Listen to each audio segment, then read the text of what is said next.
All right, so welcome everybody. This is a Millennials Are Killing Capitalism and Black Myths podcast collaboration.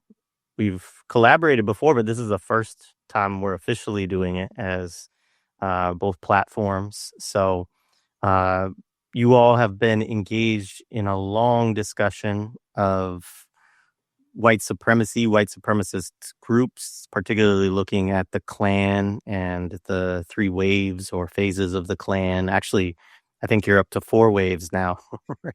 Basically. Um, um, yeah, I mean, you all have certainly dedicated more time to this topic than I have, but also I think you've studied white supremacy more than about 99% of white people, except for the white supremacists themselves, and maybe a few scholars, but not many, as I know that's one of the things. Rasul, and of course we're here with Rasul Mowatt, who I hope folks know at this point, but co-author of Laundering Black Rage with Two Black, and been on the show. This is, I think, the third time that we've collaborated with you. So Two Black, I'll let you kind of, say what you want to on the intro as well. Yeah, so we did, like you said, we did originally. I don't even remember. I think originally the myth was for those who aren't familiar with our show, for any chance, Black Myths podcast. We take myths related to and or about Black folks, African people, and we debunk them. The myths that are kind of socio-political nature, so there's not going to be just kind of random facts, Jeopardy kind of things. Like, we try to deep dive into things. So this one in particular started with, for a while, from Indiana. And I had always heard growing up here, and when I travel even more so, that the Klan started in Indiana, and it did not. It started in Pulaski, Tennessee. And depending on the date, 1865, it really didn't get going until 1867. And then there are three different waves of the Klan. A lot of people tend to just kind of throw them all together. They take like from each era and just kind of create a synthesis of a Klansman or whatever. So there was the after, and they tend to arise after wars, really. But there was the era after the Civil War. That's why I say 1865. The actual federal government squashed them with the assistance of Black militias, squashed that one. It pretty much dies around 71. And you don't really, and when we say it dies, it's not to say there's not a Klansman somewhere, like Russell said in one of the episodes. It doesn't mean they don't have their robes and their attics, or they might have little meetings, but they had no influence after this point. And then you see 1915, Birth of a Nation drops. The Klan itself doesn't really catch on like in a major way until 1920-ish. But that movie reconstitutes the Klan and gives them energy, along with other social political factors that we dealt with in that episode related to like industrialization and immigration, that nature. And the thing about each wave is the Klan has different political objectives in each wave. And that's and these things just get flattened. It's just white supremacy. They're just like rednecks. So the first one was the Klan started in Indiana. That was the myth. And the second one was the KKK was a poor white movement, because we demonstrated it was actually a very petty bourgeois middle class in terms of the rank and file. And that the second wave wasn't even primarily interested in like, Black people were not the main targets. It's not that we were shown love, but we were not the main targets of that era. It was actually so-called Catholics and people who were, because it was a very like white Protestant movement. So Catholics and Jews and people of that nature, and East European immigrants, those were the folks that were the primary targets. And that's when the Klan reached its peak. That's when they had like 6 to 8 million members, probably higher. A bunch of scandals. That's when it actually was big in Indiana, and Indiana had the biggest Klan, I think. What was it? There's 92 counties in this state. 89 of 92 counties had a Klan chapter at one point. And 1/3 of all Protestant-born white men were in the Klan in Indiana at one point. That fell apart due to scandals with Lucy Stevenson. And by the 1930s, it doesn't really have much going for it. And then it revives itself in the 1950s, around the time the civil rights movement is upcoming. And that's where you start seeing the poor white participation. So the myth with that was the Klan are men of their time. Um, and we dealt with what would be considered the third wave, which is one of the looser waves, to describe.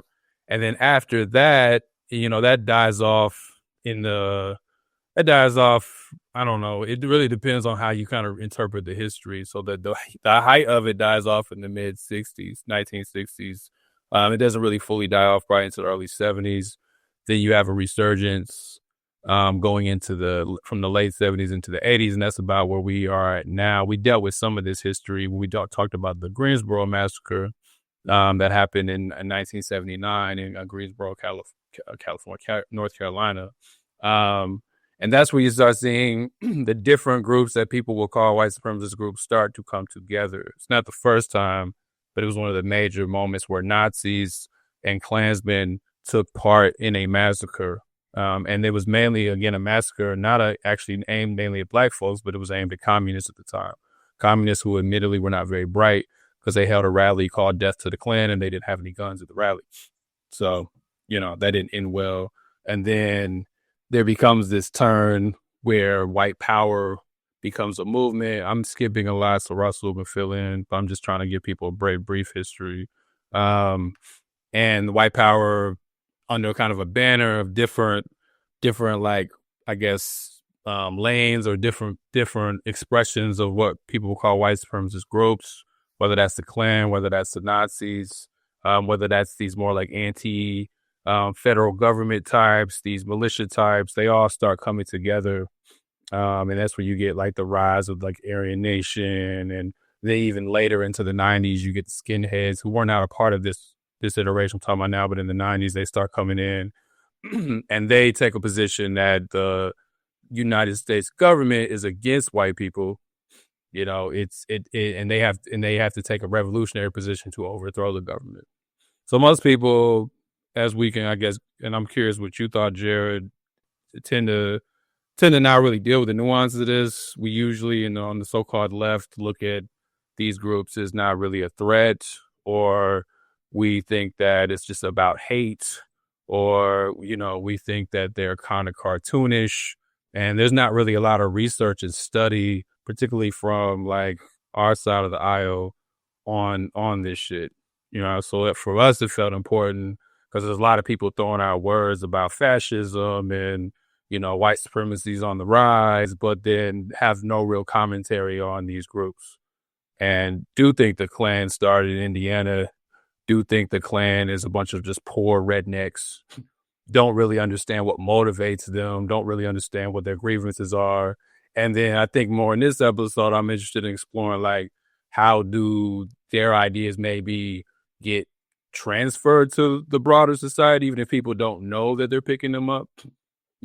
How do they maybe in some ways, I was talking to Rasul about maybe in some ways even get laundered, kind of co-opted in a way in some cases. And also just dealing with some more of the history because we've really stopped around the 80s. So I think there's more to explore with that. So I hope that gives people some clarity on like what we've been trying to do. I could say more on maybe the motivations for it, but that's just an overview of what actually we've covered. Yeah, I mean, so I've watched all of it, which I encourage people to do. It is a good bit, so maybe like don't watch it all at once like I did, but but yeah, I mean, I think it's great, and I mean, I think one of the things that's interesting too is like the way that in certain phases you all demonstrate that you know in certain phases they're not the most dangerous group, right? And like I would say that like today, right, it's not the Klan that actually is the most dangerous, organized, you know organization of white supremacy or violence today. And I think that's it is something I think that people often I mean, I know one of the things we're going to talk about is this kind of generic version of white supremacy too, which we'll get to in a little bit. But I think even when we're talking about white supremacist groups or white nationalist groups or the Klan or neo Nazis, right? That there is this kind of like, okay, we'll lump them all together because they all really want the same thing. And they've all somehow always gotten along, which, as we show in our episodes, is not true either. Right.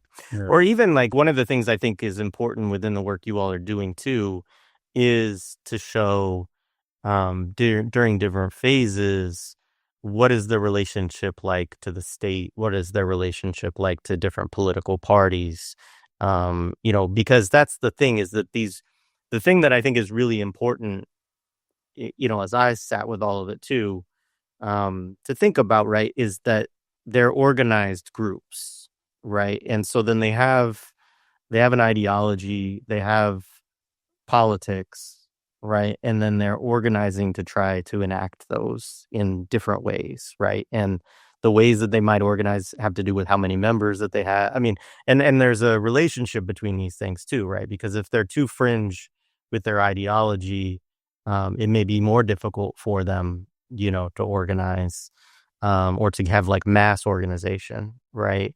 And so there's also, I say that to say also there's different periods in which they're able to create a kind of mass politics also, right? That then, you talk about like the second wave, right? That is able to bring in a lot of different, members because they're they're able to strike a chord with their politics that goes much further. And I mean, I know that in part we'll probably talk about, Trump or, Trumpism or whatever in this moment, which I think, is really a bad term, right? Because there's a whole bunch of different, coalition of a bunch of different forces that are involved in what brings somebody like Trump into power. And yeah, I mean, I think there's a lot of ways that we can kind of flatten this, and I think there are, which we'll get into, but there are reasons why flattening it to some extent makes a certain kind of analytic sense, but not if you're actually trying to like understand it in order to defeat it, right? And unless you're just saying, well, like, let's vote for the Democratic Party because they're going to save us from all of that, right? Which I think is a lot of, unfortunately, why in some ways you get that kind of flattening sometimes, right? Is because the solution that's being proposed very often by folks who do a lot of flattening is liberal politics, right? Is these kind of democratic, politics. And so in that sense, it benefits them to say everybody who's on that side, is kind of this homogenous thing that's against all of us, this inclusive group of people. Yeah, everyone's a Um, white supremacist in that party, but then even I think on the left, you have this knee jerk reaction to then follow the same logic of, well, okay, but we have white supremacists in the Democratic Party too. And I think people, what they're trying to do is demonstrate that, the Democratic Party or the left or whatever you want to call it is not all perfect, but I think you just end up stretching the term white supremacy to a point where it has no meaning. When you just try to say anyone and everybody who is racist is a white supremacist, at some point, what's the meaning of it? yeah, it calls to mind actually this, I don't know. I mean, this is, I don't want to go too far down road of sidetracks, but like, Jill Stein was on the Breakfast Club. I don't know if y'all remember this. And she called, I don't remember the one, was it Angela Ree maybe? Like she called one of the women who's on the Black Breakfast Club, who's a black woman, right? She said, "You're supporting white supremacy by supporting Kamala Harris," right? To the white woman saying this, right? And like, I think what she was saying, right, it actually, I mean, some people liked it, right? Including some black people liked it, right? Because she was talking about the Democratic Party's relationship you know, to white supremacy in that way that it gets talked about on the left, right? But like the optics of it also were didn't, I mean, I don't think it sat well with the majority of Black viewers to have this older white lady also saying, like, you Black woman who's voting for another Black woman are voting for the politics of white supremacy. And I, as this elder white woman, is the one that's going to lead you to the anti-racist, you know. And I mean, like, on some level, politically, we might argue that, right? But like, it also, because I think this watering down of white supremacy to that degree, right, where it's like, okay, well, now you're saying that, you know, all these Black folks are participating in white supremacy by voting for a Democrat against Donald Trump, right? Like that, you know, now we're in a place where this is really kind of, Yeah. Yeah, and it's also just moralistic, right? Like that's what's annoying about all. It's very moralistic. Again, I don't really care about that interaction person. Like I'm like, if you want to tell Angela Rye anything negative, that doesn't really bother me. but, but I'm saying at the same time, like you know, it's it's it's the way people retort the argument. Like, well, you're supporting white supremacy if you support this. You're supporting white supremacy if you support this. And even though what's funny about that is even though we're saying that white supremacy is more than these groups that we're talking about, the moralist argument is still trying to make it like, oh, you support a Nazi, like you support this very like dark image of these like, you know, murderous, genocidal people. Like you're not getting at the, so even if they're trying to say it's this more sophisticated kind of like white supremacy as a system or something, like you're really still just saying like you support like Hitler, right? It's just it kind of has that kind of vibe to it. Like you support Hitler, and we know Hitler is just an easy way to make anyone seem bad is if you say Hitler. And Hitler, you know, similar to Trump in some ways, becomes just a lightning rod for whatever position. If you can get on the other side of that, you've taken the moral high ground. So so even for the people who have tried to make white supremacy a more academic term, a more analytical term, I don't think that project has failed broadly, even if I was to give credence to it, because it's still turned into a very like moralistic retort more than I think anything else. Like I don't think the point of understanding it as a broader system that a lot of those scholars are attempting to get at, I don't think it necessarily resonates because up until you know, the 2010s, the mass majority of us understood white supremacy that weren't in like certain spaces. Like if you were in like Black conscious spaces or something, you might thought of white supremacy differently. But the mass majority of people who just walk around every day thought of white supremacy as the Klan or the Nazis or Aryan. That was the way they conceived of it. They didn't really have maybe a good understanding of those groups, but they at least associated them with skinheads and, you know, Nazi tattoos and stuff. They didn't think about white supremacy as necessarily like Barack Obama or whatever. Now, there's a good case for it, but I'm just saying like that's not how most people. So we've not really been able to get that image out of people's brains, even when we say it means something more than that anyway. You know, Russell, I guess, did you want to have anything to say about the? He's just sitting here listening about about just like the project we've taken on, and then we can, I guess, just deal with this white supremacy question and move on. Yeah, I was getting comfortable representing the audience, just sort of like, man, it's really interesting, good points. Yeah, all right, yeah. No, but I think I'll try to tie in even both of you all's reaction with my own sort of thoughts, you know, in the sense that, you know, some people may know, but I know Two Black is more probably aware of this, is that, I DJ, I've been DJing for, I don't know, since 1984. How is this relevant? Well, it's relevant in the way in which, if I'm seeking, if back then, if I'm seeking ways in which to sort of procure more music, how would I go about doing that?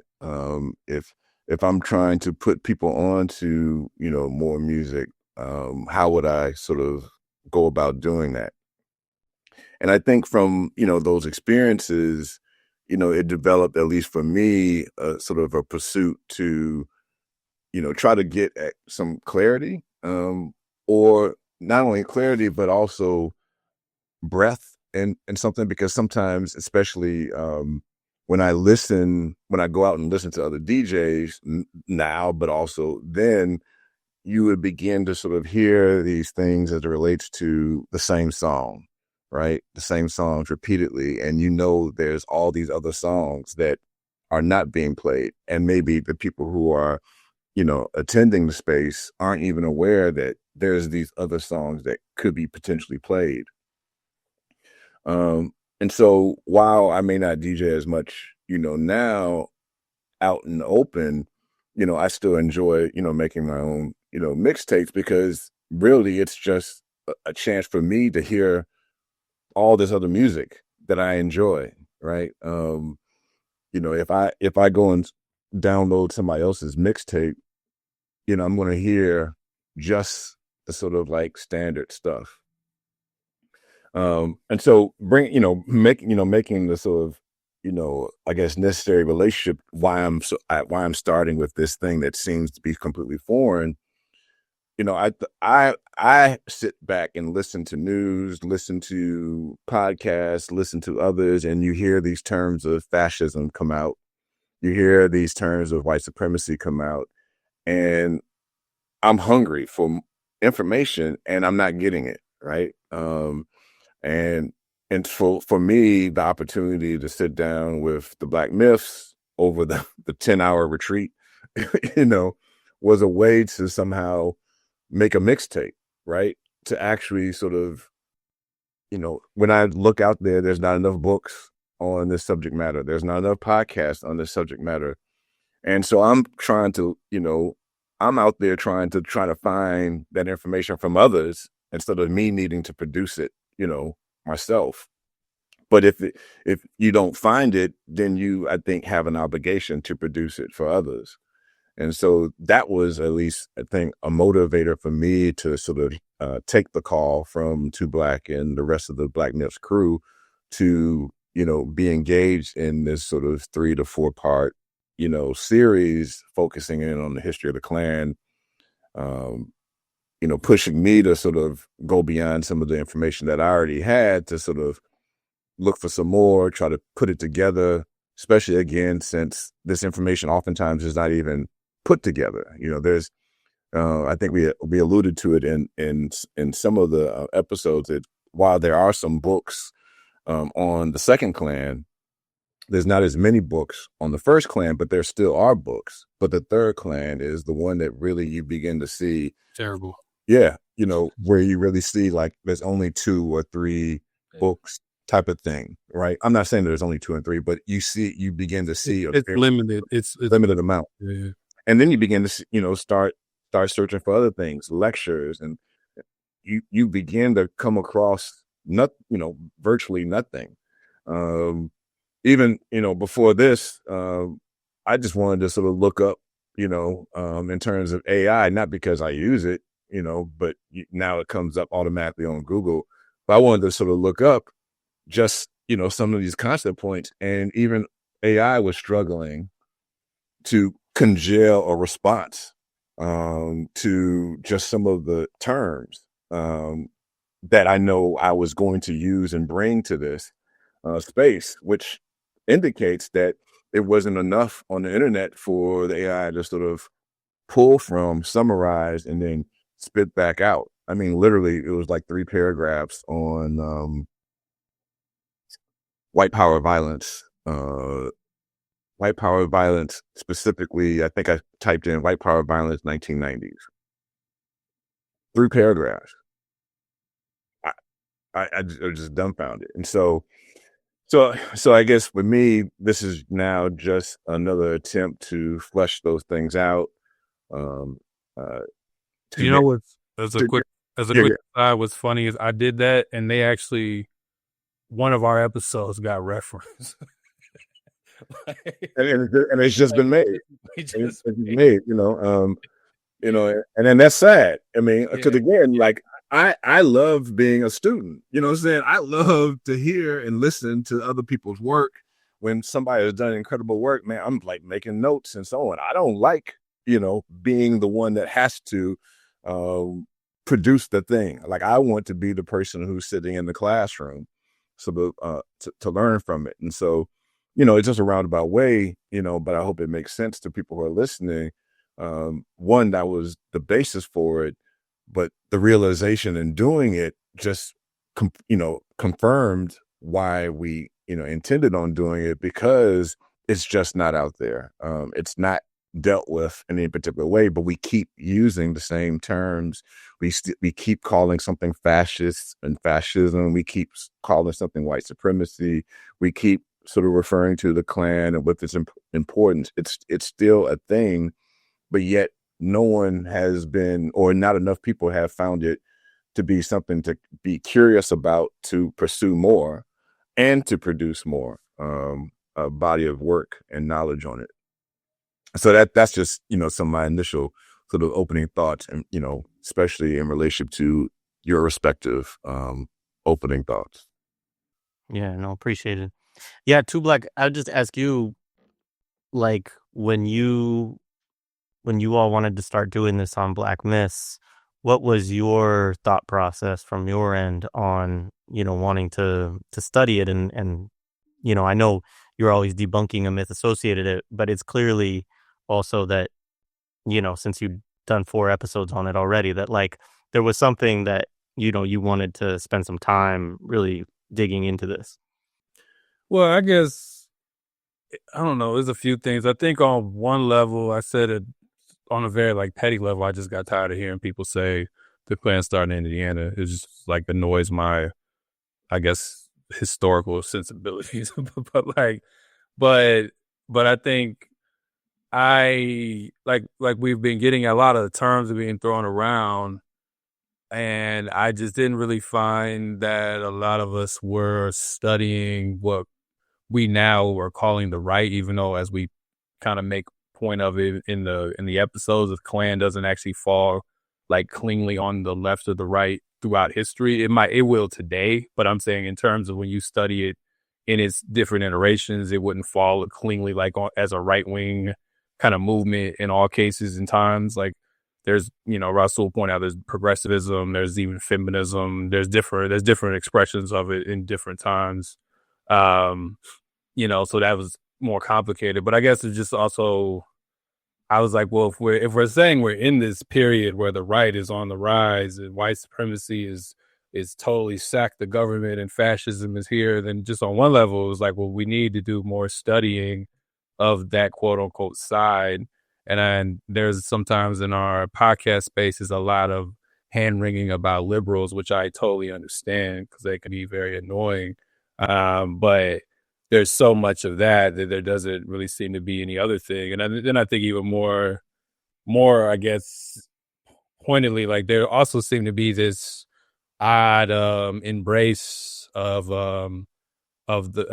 these groups as allies in some cases, particularly when you're talking about a relationship to Palestine or something, because they might have something critical to say about Israel. When if you know their history, their reasons for hating Israel or disliking or even opposing the project of Israel has really nothing to do with why maybe we would oppose the project of Zionism, right? So, but because there was this, that's why we just did America First, was some of that too. Like there's this odd kind of shoehorning where it's like, well, they don't like it either, so maybe we can unify. And I was just kind of like, I don't think people have enough clarity on the politics of what they're really saying they think they can work with. Like this is a kind of a joke. So it's important that like, okay, let's really study, because it's like by studying the Klan, you get into history in general. So you're not just studying the Klan, you're getting into the different politics of a time period, right? So you get to learn more about where was the United States around the time of the Civil War and Reconstruction, in the second wave. You're getting into this industrial era where capital is able to mass produce products on a scale it wasn't able to mass produce. So we get into things like skilled labor and unskilled labor and all those different debates. When you get into the third wave, you're dealing with folks coming out of World War II and even and then you're also dealing with the civil rights movement. You're dealing with how there was these different expressions in the South about how to oppose the civil rights movement, and how we didn't necessarily maybe discuss this as much, but how like the Klan and that kind of like overt violence was only one expression. Like sometimes the segregationists and the Klan were not always on the same page. And I think people kind of just merged them together. Sometimes the segregationists believed in more of a law and order approach that, would sometimes play footsies with these folks because they needed that violence to advance their order. But sometimes that violence brought, as we dealt with in the third episode, too much. It pushed people against your side. Like, well, now you're moving people more to the side of the civil rights movement. So it also showed how like this kind of unified whiteness has not really ever been true throughout history. So like just looking at history, it can teach us a lot about all these questions that people are raising today. We really don't get a lot into Trump and all of that, but I think it can inform that because you see like these things are just not as clean as we may want them to be right now. There's a lot of different tendencies and a lot of different, coalitions that have come and gone, and today's coalition will come and go too. It's not a static thing. There's been moments where it looked dark and it got better. There's been moments where it was opposite. But I just think, for me, yes, we do myths about Black people, but we would say in related too. So it's not just about studying the Black condition. It's about also understanding your supposed enemy and understanding things from the perspective of them. And that's something that Rasul always talks about, is we have to understand things from the perspective of the people who say they want to kill you. You should probably study the people who say they want to kill you. But you should understand, how do the people who want to kill you see it? And often our stuff, it focuses on the victim's perspective, which has merit, but it's often like Black folks have been put in this corner where we're mainly supposed to talk about things from the perspective of our victimhood and how we can overcome the victimhood. But how do the people who put us in the corner understand it, right? How do the people who want to kill us understand themselves? And how do they understand themselves in relationship to maybe other forms of power as well? So from our standpoint, when you are victimized, it's understandable and natural to put all those people in the same group because you're trying to survive. So I'm not knocking people that do that. You don't care if it's a Nazi or a Klansman. If someone's about to lynch you, this is not really an important question, right? Like, you just don't want to be lynched. So you don't make the distinction. But if you are trying to like really deal with that element on an organized way, you do need to understand the difference, in my opinion, between a Nazi and a Klansman. You do need to understand the difference between a conservative Republican and a full-fledged evangelical. Like, you do need to understand, even when these groups work together, we need to understand like what are the tendencies, because that's how you even defeat things, is you exploit the differences amongst the groups to even like create wedges and stuff anyway, right? So like, but we're not often taught to study it from that 30,000 foot view, from the view of how these people and how these groups, how these ideologies operate, not just how they impact us, but how do they see the world, and how do they want to, what is the systems and what is not the systems, what are the objectives and goals that they want to enact, and how do those things influence, the world we live in? Like, that's more what we're interested in, not just talking about the violence for the sake of the violence. Like, most of the episodes, we deal with the violence, but that's not our main focus, because everyone talks about the violence. Everybody wants to talk about the lynching. Everybody wants to talk about the church bombing. We note all that, but what leads to the church bombing? What motivates that? That's more so what we're interested in, I think, as researchers or scholars, in trying to understand that. So that's what leads us to maybe problematize some things, like to Rasul's point, that are just the top 40 kind of sayings. Like, we're trying to problematize the top 40 a little bit. Even if y'all don't agree with this, it's fine, but it's just like, maybe there are other songs here, maybe there are other records to listen to. And the top 40 is always going to say white supremacy, fascism, far right, liberal, whatever. Like, it's going to be all those terms. And maybe you still ultimately turn that on at the end of the day. But it's like, there are other ways to maybe consider it beyond the top 40. I think, also it was embedded in something you mentioned earlier in your point to Black is, is there a way in which we can just for a moment be serious people? And so if we mention fascism, how can we then jump from that and then look up the show times for centers? I don't understand that. If we understand, the historical context of the term fascism, what has occurred under that ideology, it should bring us pause or help us tell us to move around the world a little bit differently. Preparing for these, I had to go back and reread the Turner Diaries. Me too. That day that I read the Turner Diaries, I didn't go out, because it's just like, it makes you think about certain things, and that to me is more normal and more serious treatment of what we're saying is serious, because people are saying that fascism is serious, but yet our actions don't reflect that, because look what we have spent more time with, discussing since, the more sort of use of fascism. I mean, right now, during this time of our recording, the biggest conversation point is around a documentary, that, we can sort of debate the quality of how well it's done, but it's a documentary around, a hip hop mogul, put on by somebody else who doesn't care for the hip hop mogul, and so we have more conversation around that, as opposed to something that we say is quite concerning and something that could mean the loss of our lives.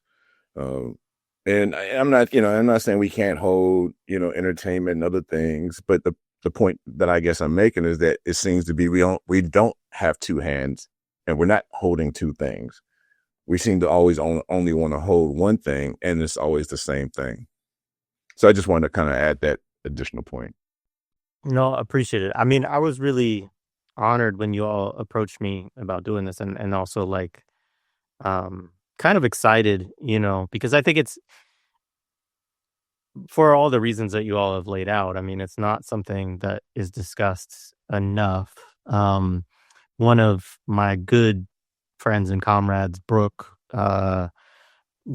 just talks about just the paucity, the lack of discussion of white people. And, he works in abolitionist spaces and, organizing around local jails and, the Bay Area and stuff like that. And, even in a lot of ways, like we have a huge body of research around prisons now, right? And like so little of that is dedicated to how many white people are going in and out of these prisons, and then their experience, and then the political formations that exist for that inside.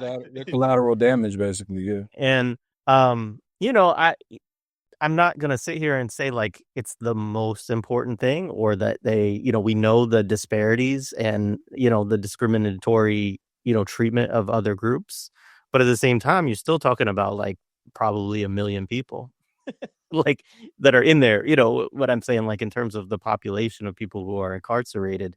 And that's also a very interesting thing too. And I mean, there's all kinds of ways that we could talk about that. It's really a separate conversation, but, other scholars have done some work around this, talk about, like Kelly Little Hernandez and others, to talk about like, the way hobos are treated historically, right? And then this becomes like the criminalization of homelessness or loitering or like idleness and all of these things, right? Actually, which come out of a very kind of capitalist, and enclosure based, paradigms, right? Of how to deal with people who aren't actually functioning within the capitalist system the way that they are supposed to, right?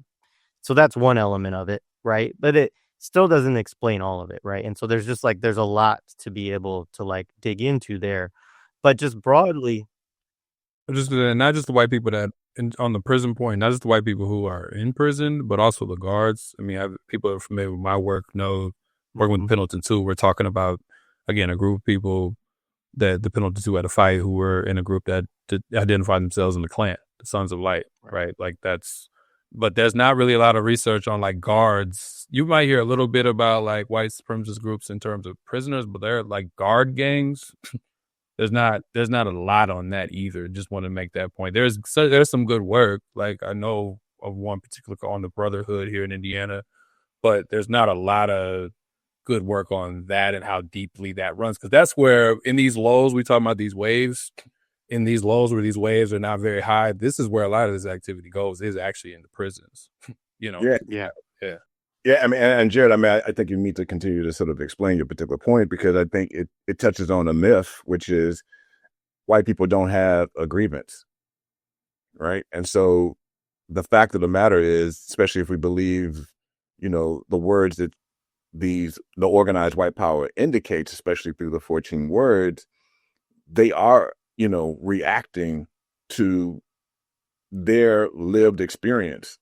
You know, people are being arrested. You know, people are being harassed by police, you know, and serving time. People are surveilled. People are losing jobs. People are overexposed to unclean water or polluted air, or being forced to move, forced evictions. And while some, you know, people who experience those things, they move to, you know, maybe some concepts of,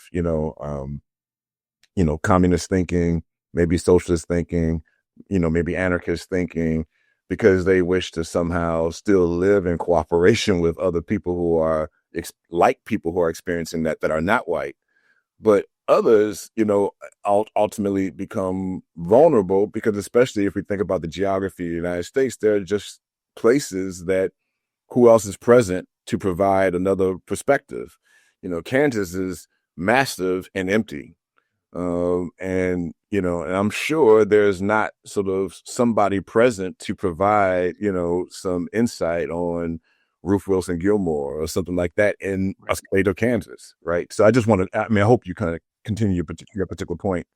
Yeah.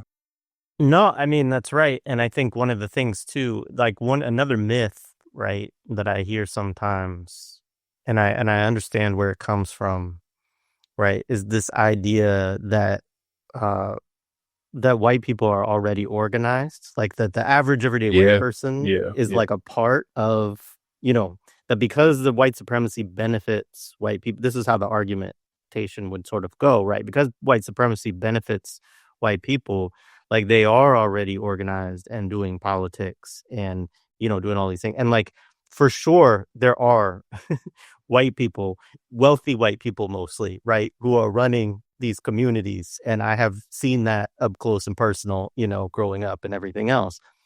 But growing up in a space, like I grew up in Southern Oregon, right, which is not, I mean, it's different from Indiana, but it's similar in a lot of ways too.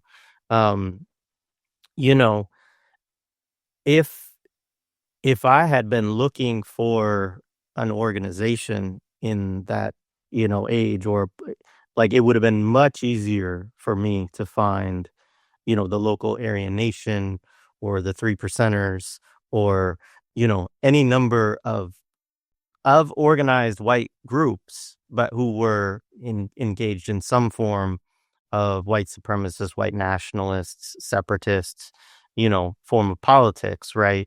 But you know, other than anarchists, right, and kind of like, this is where actually, you know, one of the things I do want to say in this conversation is that the one group that I've known of for years that do some level of analysis around this are anarchists, right? Red anarchists, namely, you know, who often were confronting these people within like the punk and hardcore and like metal scenes and stuff like that, and were having to battle with them essentially over like contested spaces, right? Because skinheads or different groups were actually trying to co-opt or take over these spaces as spaces that they could organize and infuse their politics into, right? And you would have certain people who are, because punk has had also, you know, a lot of anarchistic kind of trends within it, people who are more aligned with that kind of politics would be like, we have to defend this space, right? And the question of violence was always, there, and so that's also where you get actually a lot of what I don't even know if we can say on the air anymore, anti-fascism, but but this Antifa or the anti-fascist politics, at least the more like that's actually using that term is kind of like newer within US politics, but a lot of those tendencies come out of like kind of an anti-racist, anarchistic organizing within like punk spheres and stuff like that. And those groups actually, it would often be in zines, and there are a few books that are out there and stuff like that, but they actually would take the time in some cases to like really try to learn like what do these different groups want, and is actually them too in different moments. Like I haven't deeply studied the World Trade Organization, that moment, the anti-globalization, protests and all that. But in that, there were certain groups who were like, hey, we could actually align with these, far right groups because they're opposed to the US state and they're opposed to globalization. And it was actually the, groups of the anarchistic folks within that who are like, no, we can't do that. Like, because these people want to actually kill us. Like, but, and I think that's like, I guess where I would leave it for now too, in terms of, let's see, I think I wrote down a couple other things, but you know, you can't underestimate the relationship of these groups to violence, right? I think that's a really important thing.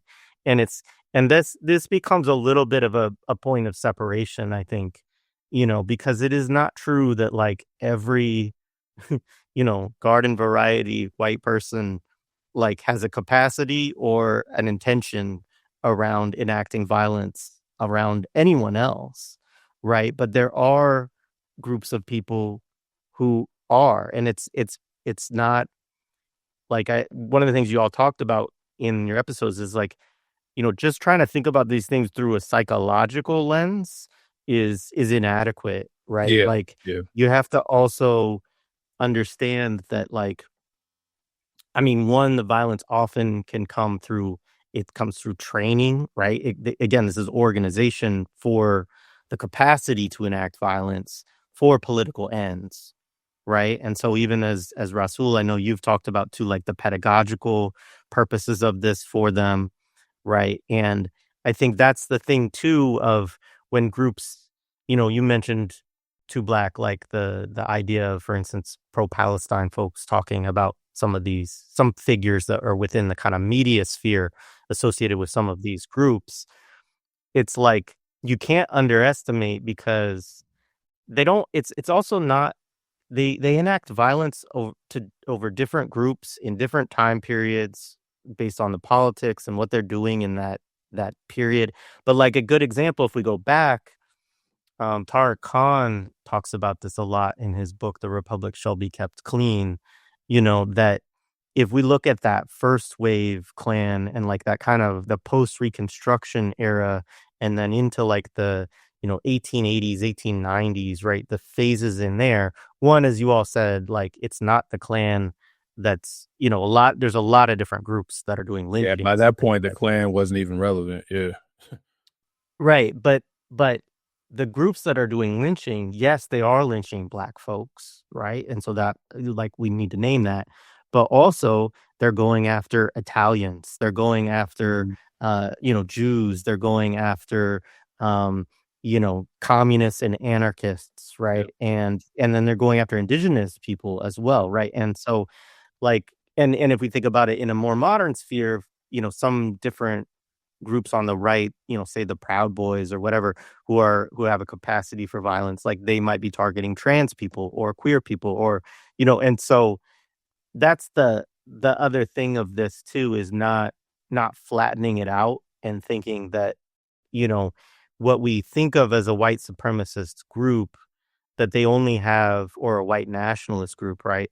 That you have to actually study them, right? And have to actually understand where they're going with their politics in a specific period to really be able to also anticipate the kinds of things that they're going to do too. And it's volatile too, right? So like any type of aligning with these people is very dangerous, right? Not just for you personally, but also for a lot of other groups of people. And I think that's important to understand. It's also something that you can't homogenize and say it's all one thing. No, no. And I was just going to say, I mentioned the 14 words. And so just because there's 10 hours to ask people to go back to you find the 14 words, but say the 14. They're written down by David Lane, who spent some time as a Klan member, but spent the bulk of his time as a neo-Nazi. And as we must secure the existence of our people and the future for white children. Again, we must secure the existence of our people and a future for white children. And we can't take that for granted. What it's saying, like, it's not a cover for like, well, we actually really hate people. That's our, hate Black people. That's our real slogan. Like, no, this is an intentional message that they were saying to themselves, because the 14 words wasn't really about us knowing anything about this. This was something to sort of shape and guide, and it has taken on a form of itself, in which people have created organizations based upon just this slogan. They've got into heated arguments with each other based upon this slogan, who is doing this more or doing it better, or who's falling behind and sort of maintaining this. So it's a very simplistic sort of phrasing that's meant to be is meant to translate and be understood by all types of levels of people, whether it's, middle class, lower class, working class, GED, PhD. It's tangible in that way. And it's all focused on, creating a society for them. And it's an interesting, the note that they clearly are indicating that other white people who are more in power are not doing this, are not following through with this. So again, I just want to make sure that for the record, people know what the 14 words are, and sort of can hear it for that respect. The other thing on like things not falling neatly with that right, left, is that is still true, right? Like, and so I think that's the thing, is it's part of why also, some of these groups are still effective at, at co-opting, right? Or at convincing people, right? That like, I think it's one of those things too, that always bothers me, less even with the Palestinian thing than, when people on the left think that they can unite with some of these groups around certain things, and like, oh, well, we can pull some of those right-leaning viewers over to our platform. And I mean, maybe you can, right? Because I will say, like, growing up where I grew up, I knew people who watch Fox News or whatever, and it didn't mean that you couldn't still appeal to them as human beings, right? Which is also, I think, another kind of myth that people have sometimes. I think that's the difference, though. It's like, it's not my job. I'm not going to go talk to them folks, but I'm saying, but I think it's one thing to think you can appeal to an ignorant white person, quote unquote. It's another thing to think you can appeal to a Nazi. like those are very different things. And I think, or even more, that you can appeal to David Lane. Yeah.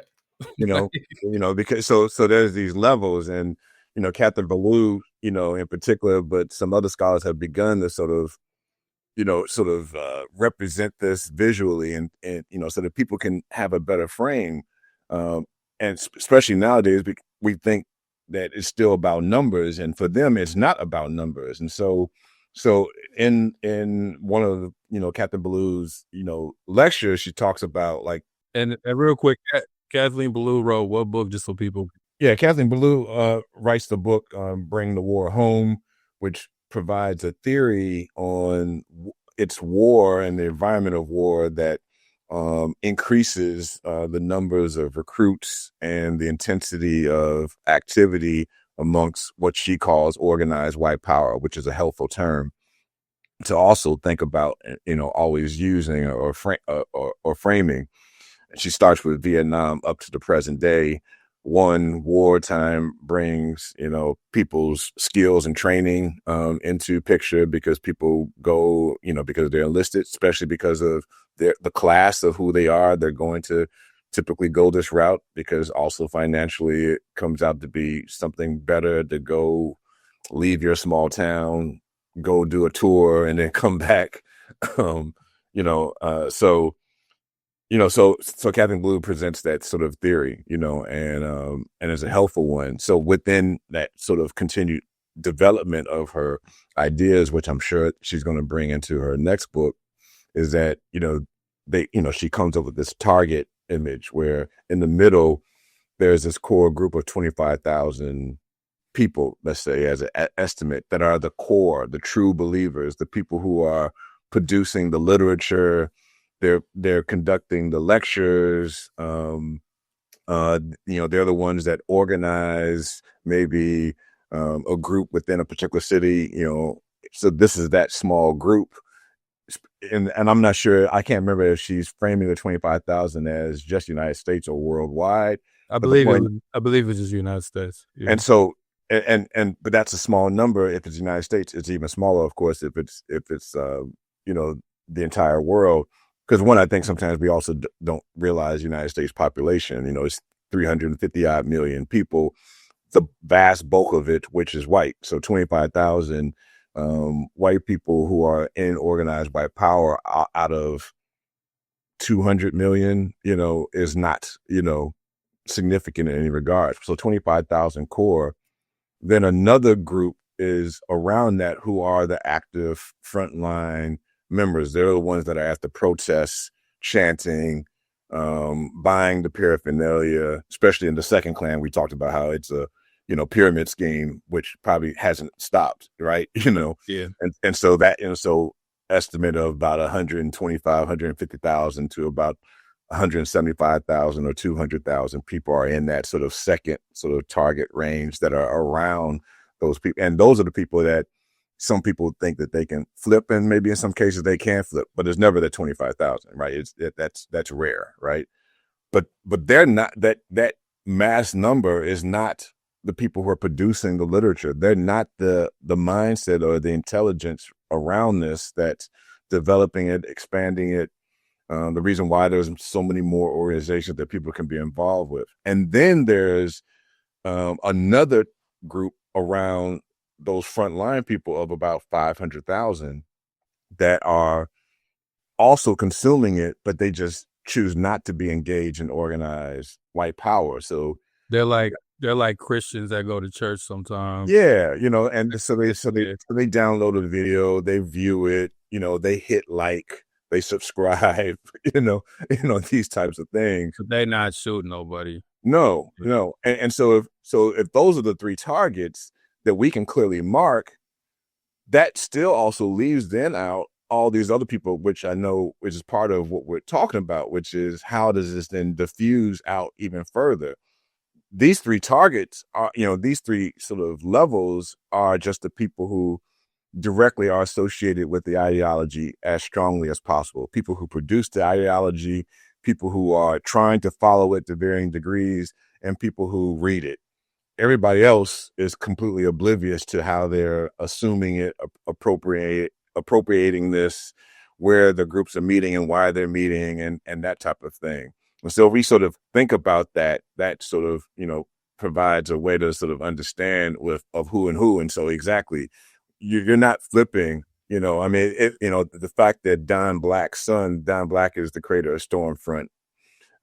His son, disavows his father in Stormfront. That's rare.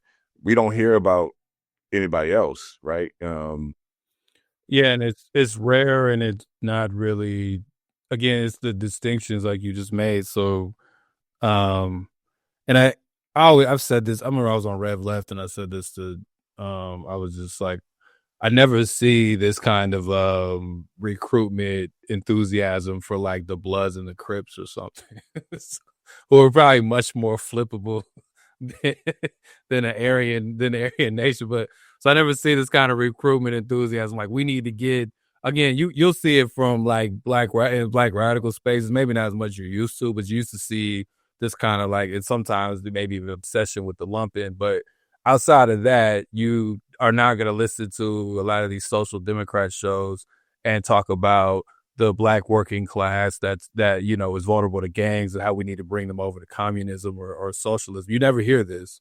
So, and I think there is an inherent racism or at least racial bias in that, because you never really hear that about like any other group of people who are vulnerable to like organizations that might lead them down some dark paths. You just never hear it. It's only people who are vulnerable to white supremacy in this kind of narrow view. And then to Rasul's point, a lot of folks that are saying this don't even really have an understanding of what they're talking about. They think like even when we say Fox News definitely trumpets some of these talking points, no doubt. But Fox News is not Stormfront, you know. And I'm saying that's where I think people kind of just throw it all together. And I even say even just going through this process, this helped me even be more clear about that, even just doing these episodes, because I'm guilty of doing that too. So I'm not here to like stand above anybody on that. It's just like when you really read this shit, you're like, oh, this is a little different than just like some Fox News, Newsmax kind of, it's like this is another level than just, Republicans bitching about welfare queens or something. Like, again, there's definitely a pipeline within that stuff, but I'm just saying it ain't exactly the same. And a lot of folks will call that stuff Nazism or whatever because they don't read, like I posted the order and what their declaration of war says, which is a much more open, like position on how they feel about the world. So I definitely think the political right definitely like takes from that shit.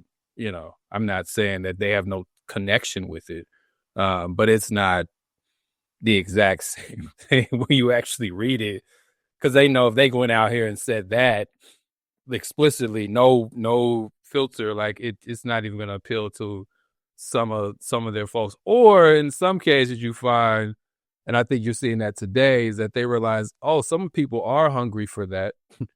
Even if they didn't realize it. So we are going to push more of we're going to lean more into it than we may be used to, because some of our base is hungry for that kind of rhetoric. But still, to Rasul's point, they're not those people, even if they're hungry for the rhetoric, are not joining that 25,000 group. They're not really serious in that sense, but they might enjoy just hearing jokes about it, or even hearing kind of like dog whistles to a kind of white preservation or whatever, but they not really about that life like that. Just like we were saying, we need to be more serious.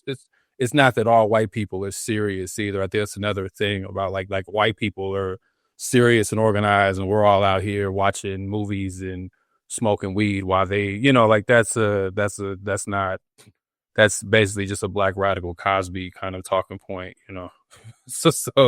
So yeah. Yeah, I mean that's the main thing just from my perspective on it, is that when you think about that for the most part the white community, whatever that means, right? I mean, like Stefano Harney I think once said on our show that there is no white community. Whiteness is the absence of community, right? But I think that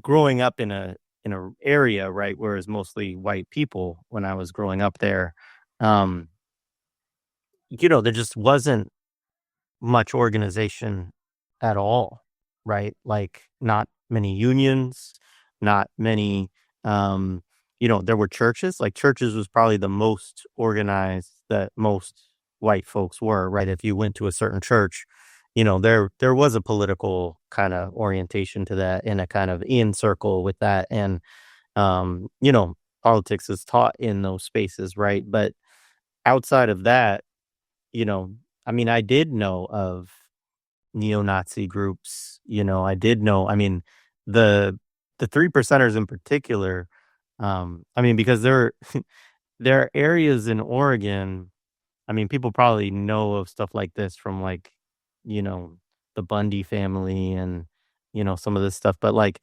there's an area not far from me in Oregon where you had people who had seized land from the federal government, and it wasn't I'm as far as I know, they still are there. Like, this is not something along the lines of like, there was an armed confrontation and that sort of thing. It's like, no, a whole group of them that are armed went up there to live, and nobody wants to go in and fuck with them because they know if they did that there would be a problem, right? And so then when there are like protests, right, like BLM protests or pride related stuff or whatever, like these groups will come out, to make their presence known around some of these things, often armed.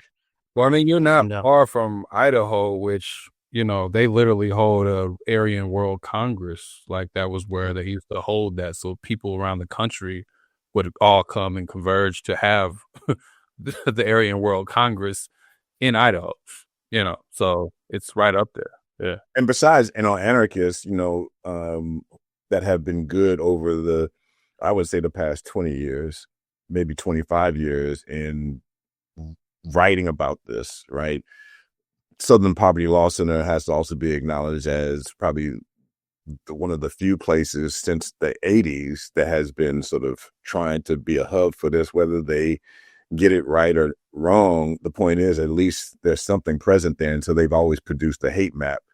And so I'm sure we can sort of provide this to the notes to the listeners. But when you look at the hate map, you can geographically get a sense of what you're mentioning or talking about, Jared, because you can sort of see that while there are major clusters in big cities like Chicago, Los Angeles, New York, there are also a lot of, smaller clusterings in the middle of different states, especially some of these states that aren't as populous, and that's hugely important to sort of recognize, in the sense that they may corner the entire market for people to evolve in their political thinking.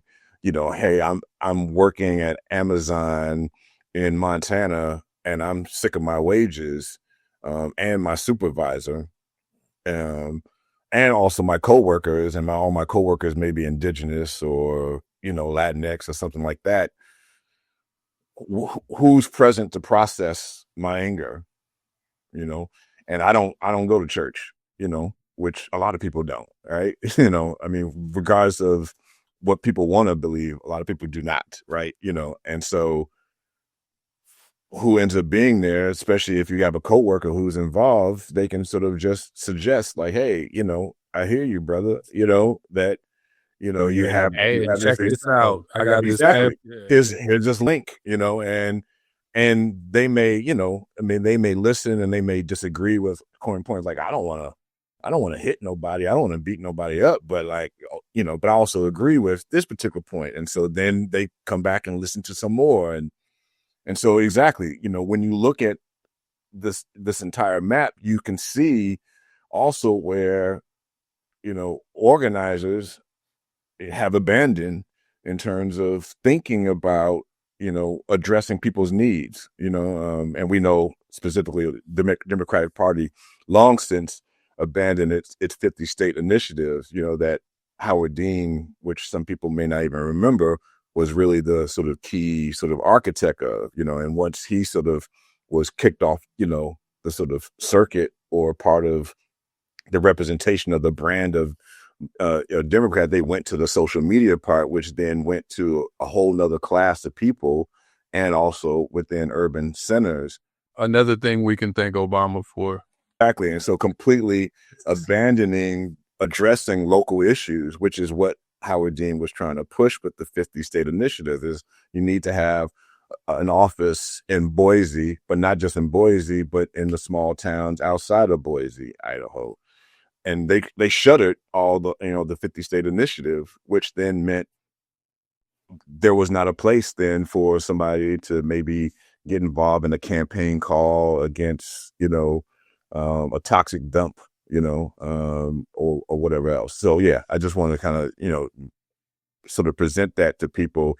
But again, look at the, the show notes for the link to it and just take a look at it, because you can hover in on each of the circles and sort of see which actual organization too is in the area, which also says a lot, because people choose organizations based upon their ideology. And in this period of time of the 80s and 90s, you start seeing people no longer being so, set in their ways of just being a Klan member. You start seeing people come in and out of organizations based upon their own evolution. They leave the Klan and go to neo-Nazis. They leave neo-Nazis and create their own organization. Sometimes that's because of their political evolution, but sometimes it's also because people just move. And so in one city, the skinheads are dominant, and in another city, the order is more dominant. In another city, the base is more dominant. In another city, the white Aryan resistance is more dominant. And so that's which is just true. Again, putting aside the morality for a second, that's just true with any political tendency, any organizational kind of network.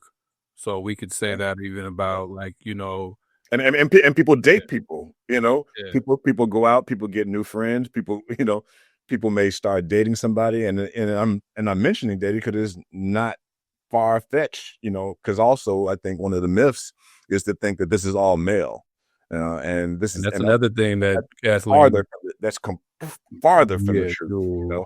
You have some of these organizations in their sort of local chapter that's dominated by women, especially when you start getting into some of the places in which music is the way in which the ideology is sort of promoted through punk and so forth. And so you have a punk band with a woman front. That's, a front lead singer that all of a sudden becomes very attractive to the listeners, present. And so there's so many different ways in which people come in and out, both, strongly because of their political sort of pursuit of knowledge. And sometimes it's just haphazard because it's a part of how people socially move from one place to another. And they pick up on things based upon who they run with. Something we did, I only mentioned the 3 episodes because there was another episode, and this is kind of a revisiting of that episode because I felt like we needed to flesh it out more. But we had another one called the myth was white unity equals, or white supremacy equals white unity. And there were some things that Rasul raised that I even myself had to think through a little bit more. And we alluded to it at the beginning, but it's this usage of the term white supremacy to define, I'm going to say loosely define any kind of white domination, all right, like in any form. So from the most interpersonal way to the state to including the groups that we've discussed, white supremacy has evolved as a term to define all of that. But I did a little digging. I can't say I did it at full exhaustive digging. So there might be some holes, but I did a little digging just to see, when that really occurred. And there's really not much, like any of the scholars that we all like to quote. If we're talking about Fanon, we're talking about Huey P. Newton, if we're talking about organizers or activists like Malcolm X, if we're talking about King, if we're talking about Ella Baker, there's not really, I looked up the work of these various scholars and others, and there's not a lot of references to naming everything white supremacy. Like that's not really a common thing that was done in those eras. And you can even go further back. You're not even going to find like Frederick Douglass saying that, which probably he would have had more merit in some ways than we do today. So it really emerges. I think the closest thing I found, again, this is not an exhaustive study because I didn't have time to really get in the depths of everybody. But the closest I think I found was in Register of the Earth. Fanon talks about the supremacy of white values. That it's in the concerning violence chapter. That's the closest thing I found. Now, folks will refer to white supremacy, but it is usually to discuss the Klan or, the Klan was the main thing in like the 60s and 50s and 60s is to discuss like hate. They'll call them hate groups. Dr. King and Stride Towards Freedom, I think, talks about the South being divided into the white South being divided in these different clusters. Not even just the white South. I think he just says the South in general, but he divides them in these different clusters. So he says there's the white supremacist groups like the Klan and such that, enact this vigilante violence. Then there's just the segregationist South, basically. Then there's a small white minority that actually might want to fight for justice. Then there's a lot of just complacent people, as he was very hard on, that don't want to do anything. you know. So even for him, that's not how he saw the South, is just this kind of bastion of white supremacy. Now, people can still push back and say, well, just because they didn't have that analysis doesn't mean that it's not relevant here. And I'm not even suggesting that in some cases it's not. That's why I say I really try to wrestle with this. But nonetheless, like before the 80s, there's just not a lot of prominent scholarship. And honestly, in the 80s is when it starts. We really don't see white supremacy being thrown around as a mainstream kind of academic term in terms of stuff that gets outside of the academy. When Twitter and just online stuff arises until like the 2010s. I think one of the scholars that helped popularize it the most was Ta-Nehisi Coates. When you go back and read a lot of his work, he uses white supremacy a lot. And me and Rasul, believe it or not, don't actually hate Coates as much as people do. Like a lot of people don't like Coates.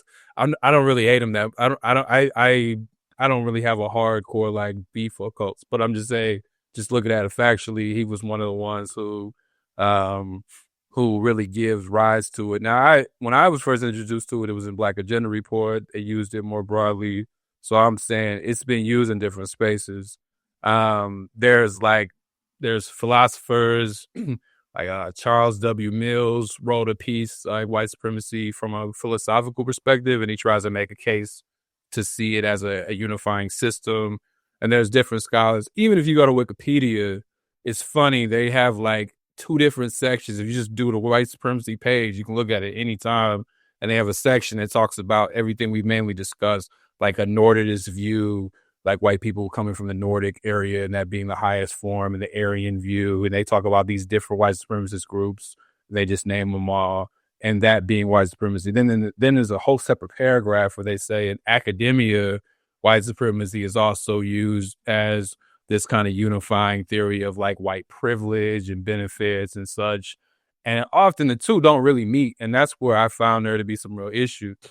Like the people who write about white supremacy as white privilege and as like just kind of attitudes and things of that nature don't really have a lot to say about anything that we've discussed for the last nearly hour and a half. They don't really have a lot of scholarship, if at all. And this is something Rasul pointed out. I looked it up, and you were proven correctly. There's really not a lot to say. If they do have anything to say, it's kind of like those groups are sideshows or whatever, but they don't really have much to say about the violence and, the organization of those groups. So it's interesting how these terms divulge. So I'm just again, since we're having more of a discussion, I'm not asking direct questions. I'm just kind of leading us into that section of how we are to deal with that. I mean, Rasul, you're the one that kind of first made this point. Because admittedly, I never really I always found a certain kind of uncomfortable with calling anything and everything white supremacy, but I just never it didn't really seem to be that deep. Now I have different ways of thinking about it. I'm just curious if you want to speak more on that, and then we can just go around the table on it. Yeah, no, I appreciate that. I mean, part of it, in developing into sort of pushing for differentiation or distinction is really a byproduct of just trying to be a good teacher to students. You know what I mean? So if I'm teaching a class on these specific topics, I'm not teaching something else and just randomly just throwing in something about the Klan. But I mean, I'm literally teaching a class on, like, let's say lynching or something to that effect. Or one time I was teaching a class that was on just the history of social movements. Teaching it over and over again and trying to answer people's questions, forces a need to create distinctions so that people can understand and not conflate things or use things synonymously, out of nowhere. And so that's when I really started to understand that, if we, white supremacy is a term that we can now retroactively sort of assign and categorize things that happened before it started to emerge as a term to be used in let's say the late 70s, 80s. Technically, we have to think about it then as an ideology. And so there's all these different ideologies that are technically white supremacy, even though they didn't call them that when they first arose, whether it's Anglo-Saxonism, which, I think we talked about in maybe the first or second episode. That's a clear-cut thing that was for upper class, white populations. We're talking, the late 1700s, 1780s, 1790s, in the early 1800s, while, as they were trying to not really be a distinction against Black people, but the wave of immigrants that were coming in, first German immigrants that were troublesome, and then Irish, then Italian. They were trying to establish a distinction. And then, of course, once they start procuring the territories in the later half of the 1800s, like 1890s, from Spain after the Spanish-American War, then it's literally used as a term in the law. This is why these territories will never become states, is because they're alien races that don't understand our Anglo-Saxon principles. So that's an ideology. Eugenics is an ideology. These are not just haphazard things. And so when you start thinking about them as ideology, white supremacy is just a term that's useful to place them all under, but it can't be used as some blanket thing that somehow the minute Jared is born, he's being schooled by one of his parents, whispering in his ear. His first words were white supremacy. That's not, and every white child is experiencing this, white, remember you're white, and like, as if that's what's happening. No, it has to be articulated, created by an entity, an organization that has to be educated to its membership. And again, going back to Captain Blue's point of organized white power, it just forces you to think about these things in that way. So it's not just in the air somehow, and it's just sort of somehow casually getting to people.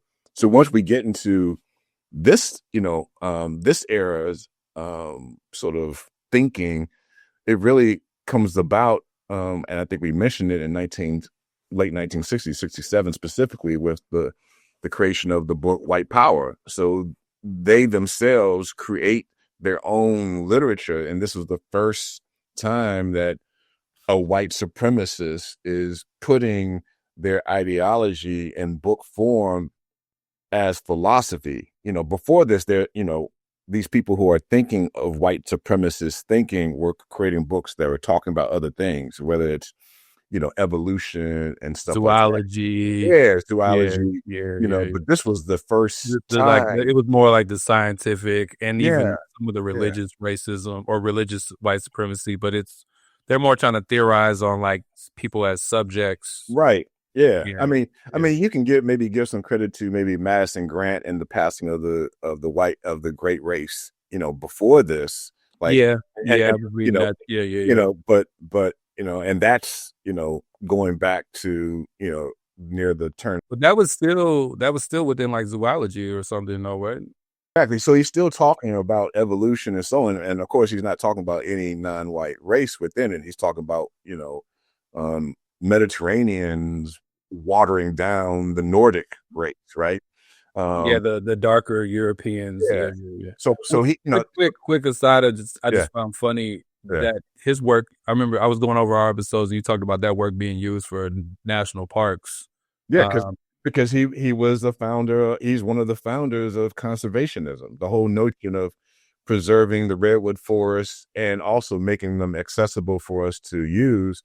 I found it funny. This is a quick aside, so I want you to go back to your point, but how we have that history that a lot of folks don't know, like even the idea of conservation. But then recently there was the Trump administration said that, they're not going to let students go into national parks free anymore on Juneteenth and MLK Day.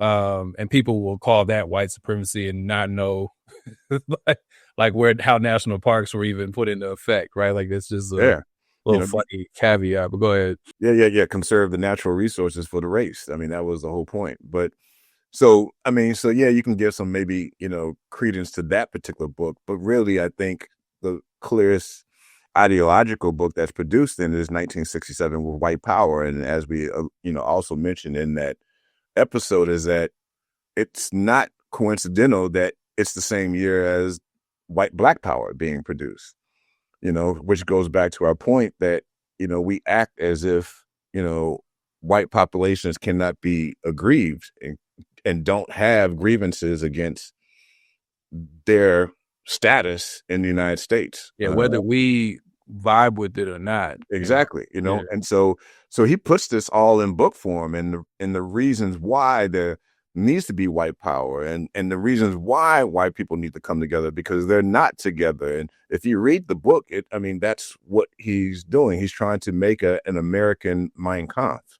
That's his intent. But as we mentioned, he gets killed by one of his colleagues before the book comes out. So he never gets to enjoy the success, much less build from the success. But the book still has its impact, because then it starts maybe other people to think about producing literature and how important producing literature is, as opposed to just walking around with robes and performing rituals. No, you need to create, you need to be an intellectual. You need to think this through. You need to produce something that other people can consume, to read and to understand, because that's how it could expand.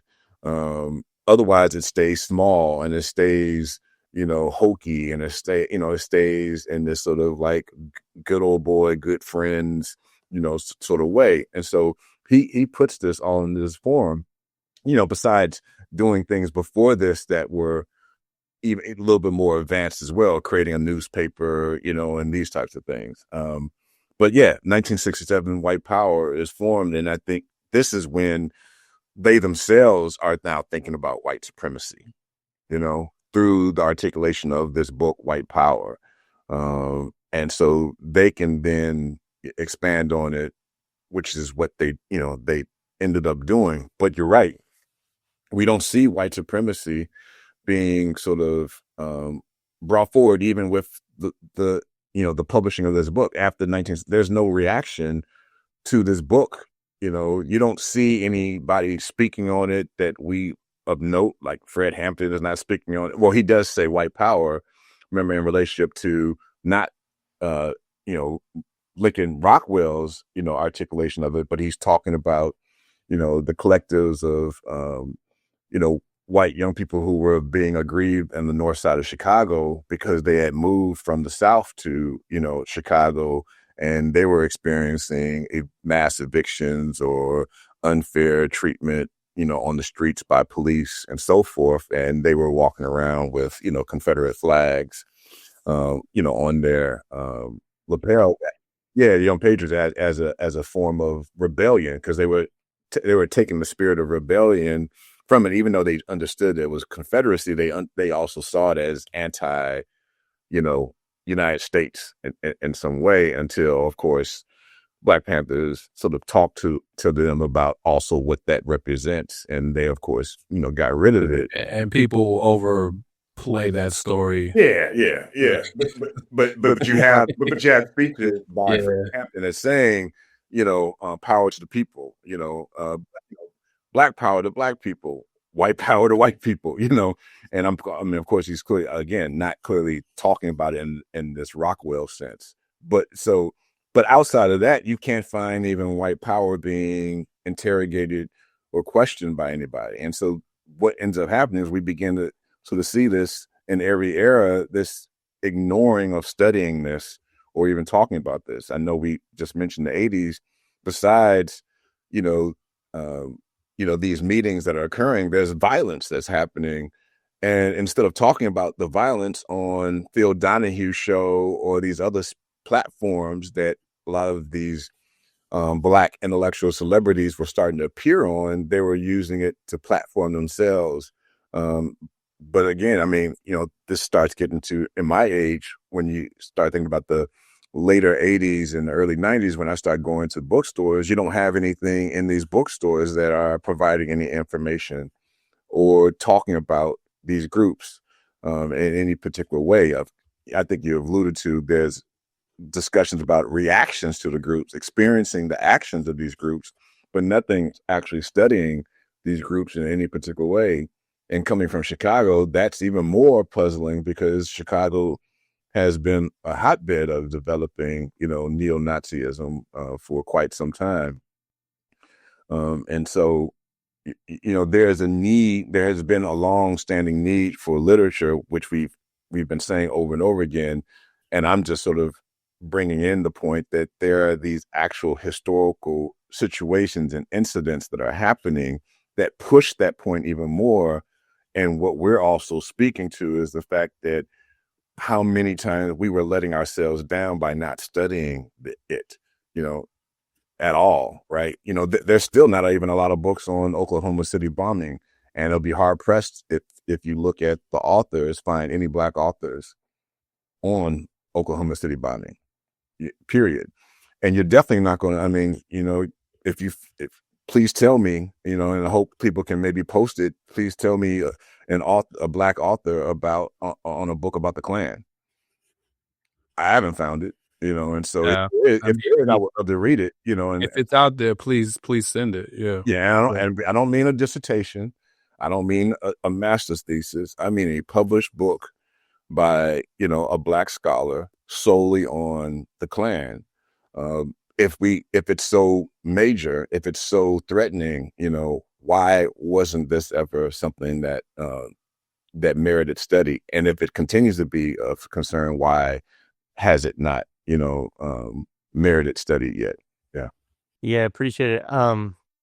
I mean, one of the things, just like anecdotally, I mean, when I grew up, I always associated the term white supremacy with groups, right? With specific, neo-Nazis, mainly it was like neo-Nazis, skinheads, Aryan Nation, like those, because I grew up in the 80s and 90s, and those were kind of the ones that, people talked about in that era, where I was, right?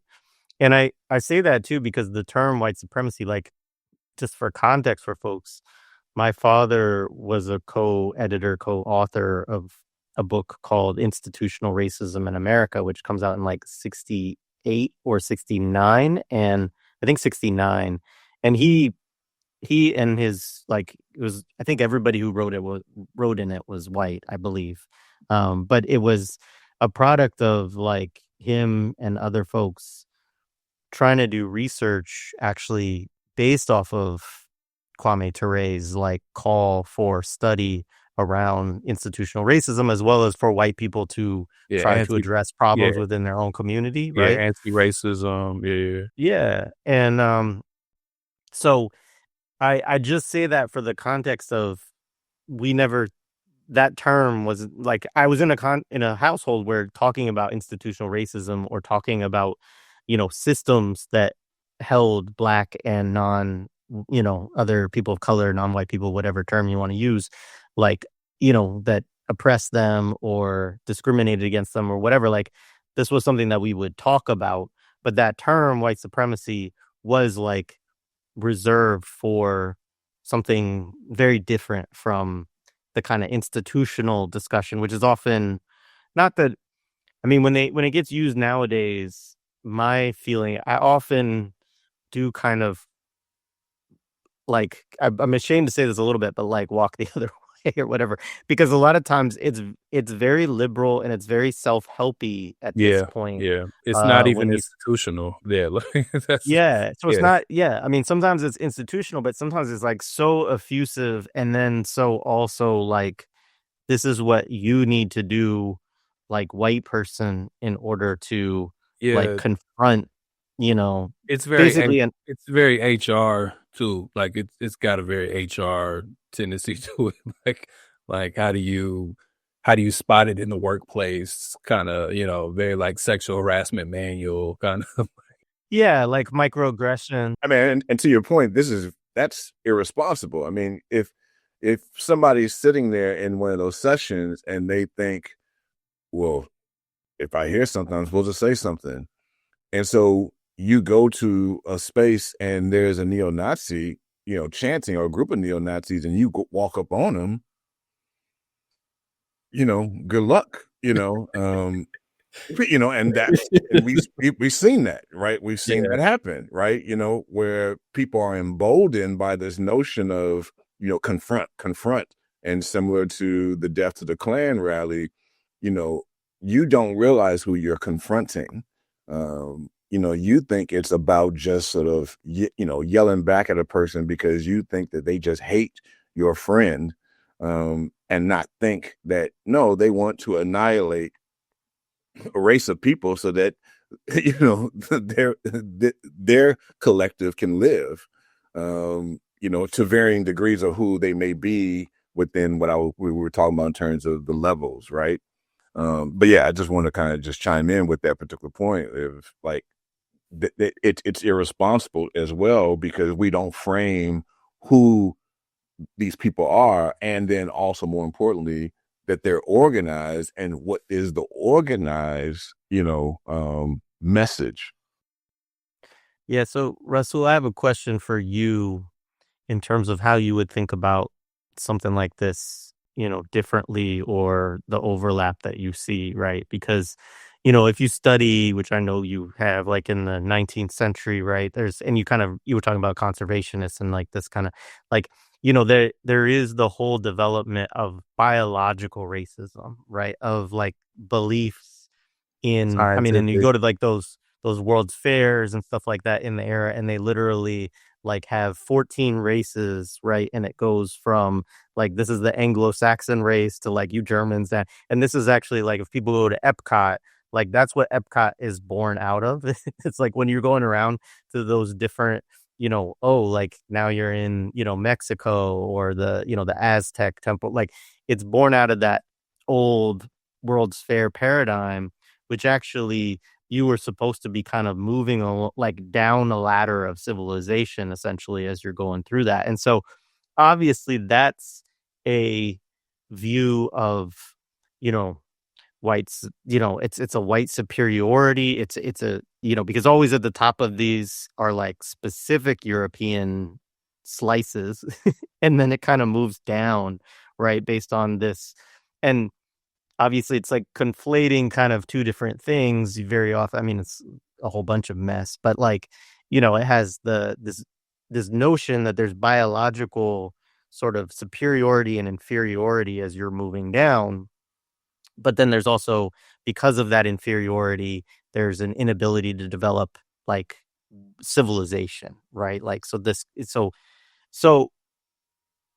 like, how would you, because obviously was also well organized and funded and had impacts on like imperialism, colonialism, right? To the benefit of European, particularly sort of Anglo-Saxon. I mean, it benefits capitalists, like I guess at the end of the day in a lot of ways.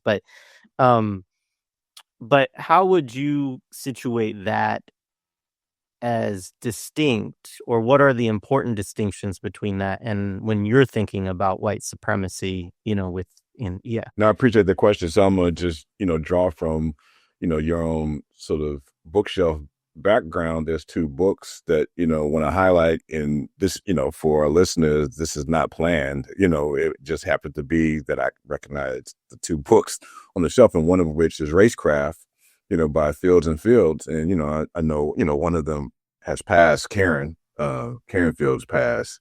And so Racecraft, they were always specific and always saying in the question about white supremacy, they always said, well, which white people are you talking about? Who's supreme? You know, and I always was like, man, and I tried to, you know, think about that more and more, and it dawned on me, and it makes sense because when we talk about back in the day with those World's Fairs and they had the human zoos present, you know, the white person who was paid a low wage to construct that exhibit that's going to house then some ethnic people from some particular space is not the same white person who created it and the white people who have the money to pay the admission to come to visit it. You know, the laborer who was there building it, you know, it was building something that wasn't meant for them, which is why, you know, there's a grievance, right? You know, between some of the populations, you know, that we would call white, because they don't see the spoils of the benefits that been derived from colonialism, you know, and all these other particular things. You know, they hear, you know, that they're in control and they're like, well, when, you know, when am I going to get my check, you know, from the rubber in the Congo, you know, like when, you know, when, you know, when am I going to get the money from the bananas in Guatemala? Like, I'm still buying the bananas, you know, and I can't afford them, you know, because the prices are going up. And so one, just acknowledge racecraft and what the Field sisters were teasing out, even though they don't really deal with the Klan, they do sort of really challenge the notion of one, race is this sort of abstraction and only racism exists. And so part of that is also, thinking how white supremacy is also this distraction, and the ideologies that actually are Anglo-Saxonism, eugenics, are the ones that exist. And eugenics is a great example to understand the differentiation amongst white groups, because eugenics wasn't about, don't mix with black people. It was about don't mix with dumb, poor white people, period. And when they started to have eugenics testings at state fairs, they were trying to find, those are the more progressive eugenicists. They were trying to find the gems amongst the mud of poor white people. Like we need to be better people and not just look down on these people. There are some smart people among them. So let's have these testing centers at the state fair. And that was all for just that particular purpose. I mean, I think we also alluded to it in one of the episodes about how popular eugenicism was, and how Jane Addams, that she was a eugenicist, and her whole thing was based upon this notion of service to these people, to basically find the gems, pull them out. So I think that's one way in which it helps me to sort of differentiate it. And then the three-way fight, is the other one where, they articulate the fact that there's these three fronts that are distinct, and sometimes they may work with each other, or they happen to be working with each other. But even if they are or aren't, all three are encroaching upon the ways in which we live. And the three-way fight is, of course, the state. The second, of course, is what we now, in Ballou's term, organized white power. And from what I remember and understand with the three-way fight, the third is the sort of the general capitalist order that's not the state, but it's sort of like everyday people who are maintaining the sort of status quo. Correct me if I'm wrong, man, but I mean, Yeah, I think it's kind of like liberalism, if I remember correctly. Okay. And so that's the three-way, and so that also is helpful to sort of understand then this differentiation, right? And so if we think about those three spaces, neo-Nazism, the Klan, the Order, Atomwaffen division, they're all in that organized, white power space. They're not in the other two at all, definitely not.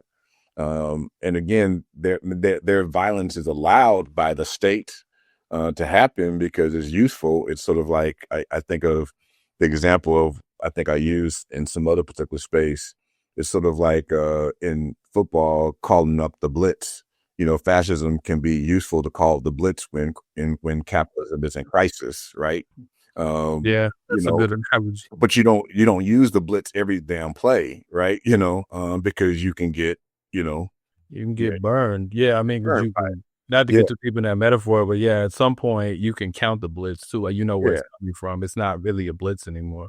Yeah, and I know we all three of us hate metaphors because sometimes people take the metaphor and then next thing you know, the whole episode is about the metaphor, and it's like, well, yeah, so don't keep going. Well, if we want to take down white supremacy, we need to stop the blitz, and so we need to come up with better wide receivers and better quarterbacks at throwing the ball, and it's like, what the fuck are you talking about? Like, like, this is not football. Like, I'm just using it as a way for us to visualize how it exists.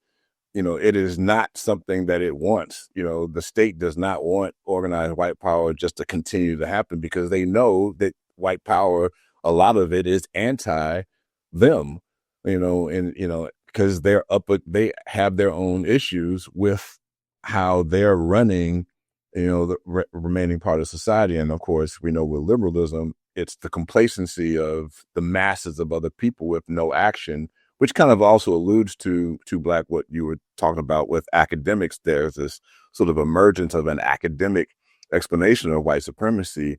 And one of the things that academics have been good with has been flattening or removing violence, because that's uncomfortable. We can't deal with violence, but the problem is when you don't talk about the violence or confront the violence, you then eliminate so much part of the story and so much of the actual concern.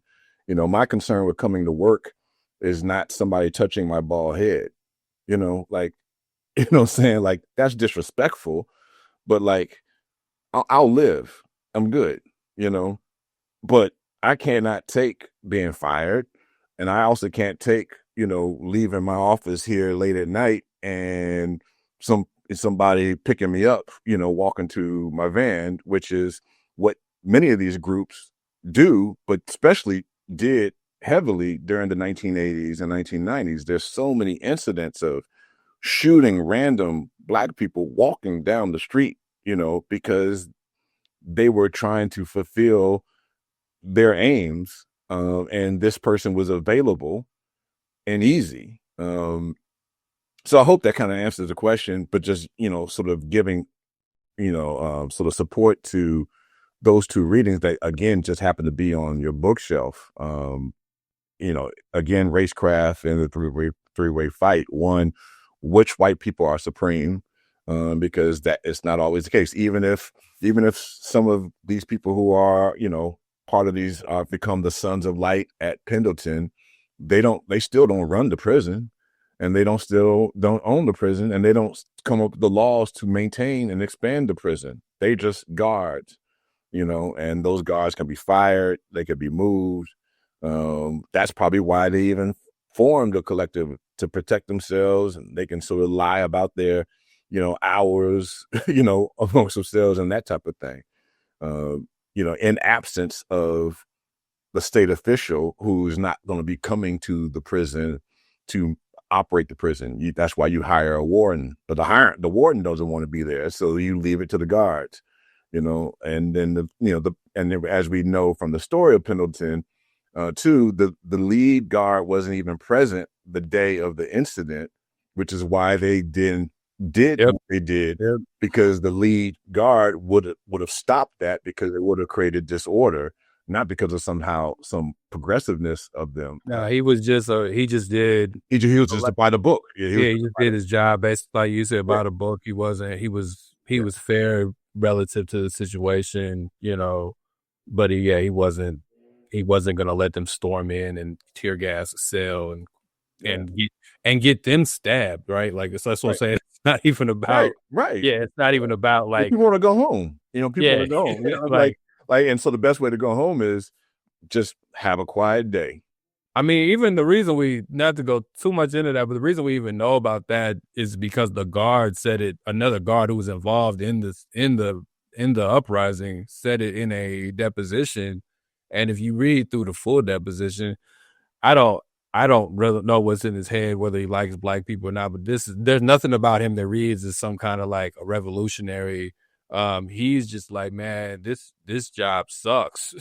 Like, that's how it just comes off. This job sucks, and I didn't feel safe, and it was so he's just connecting the racism to his lack of safety. So by the racism that is put onto the prisoners, the Black prisoners primarily, is firing back at him, and he's just like, this is bullshit. Like, it's a long deposition. It's like 148 pages, but I'm saying that's a lot of what's in there, to your point. But yeah, it's I mean, I guess I'm curious on everybody's thoughts. Like, I think if I'm trying to be sympathetic to why people do draw the white supremacy and everything, because there's clearly, like we talked about even in our last episode, there's clearly there's something about society that feels for people, not even that feels, but that is like anti-Black, or that is racist, in a sense that people carry certain attitudes.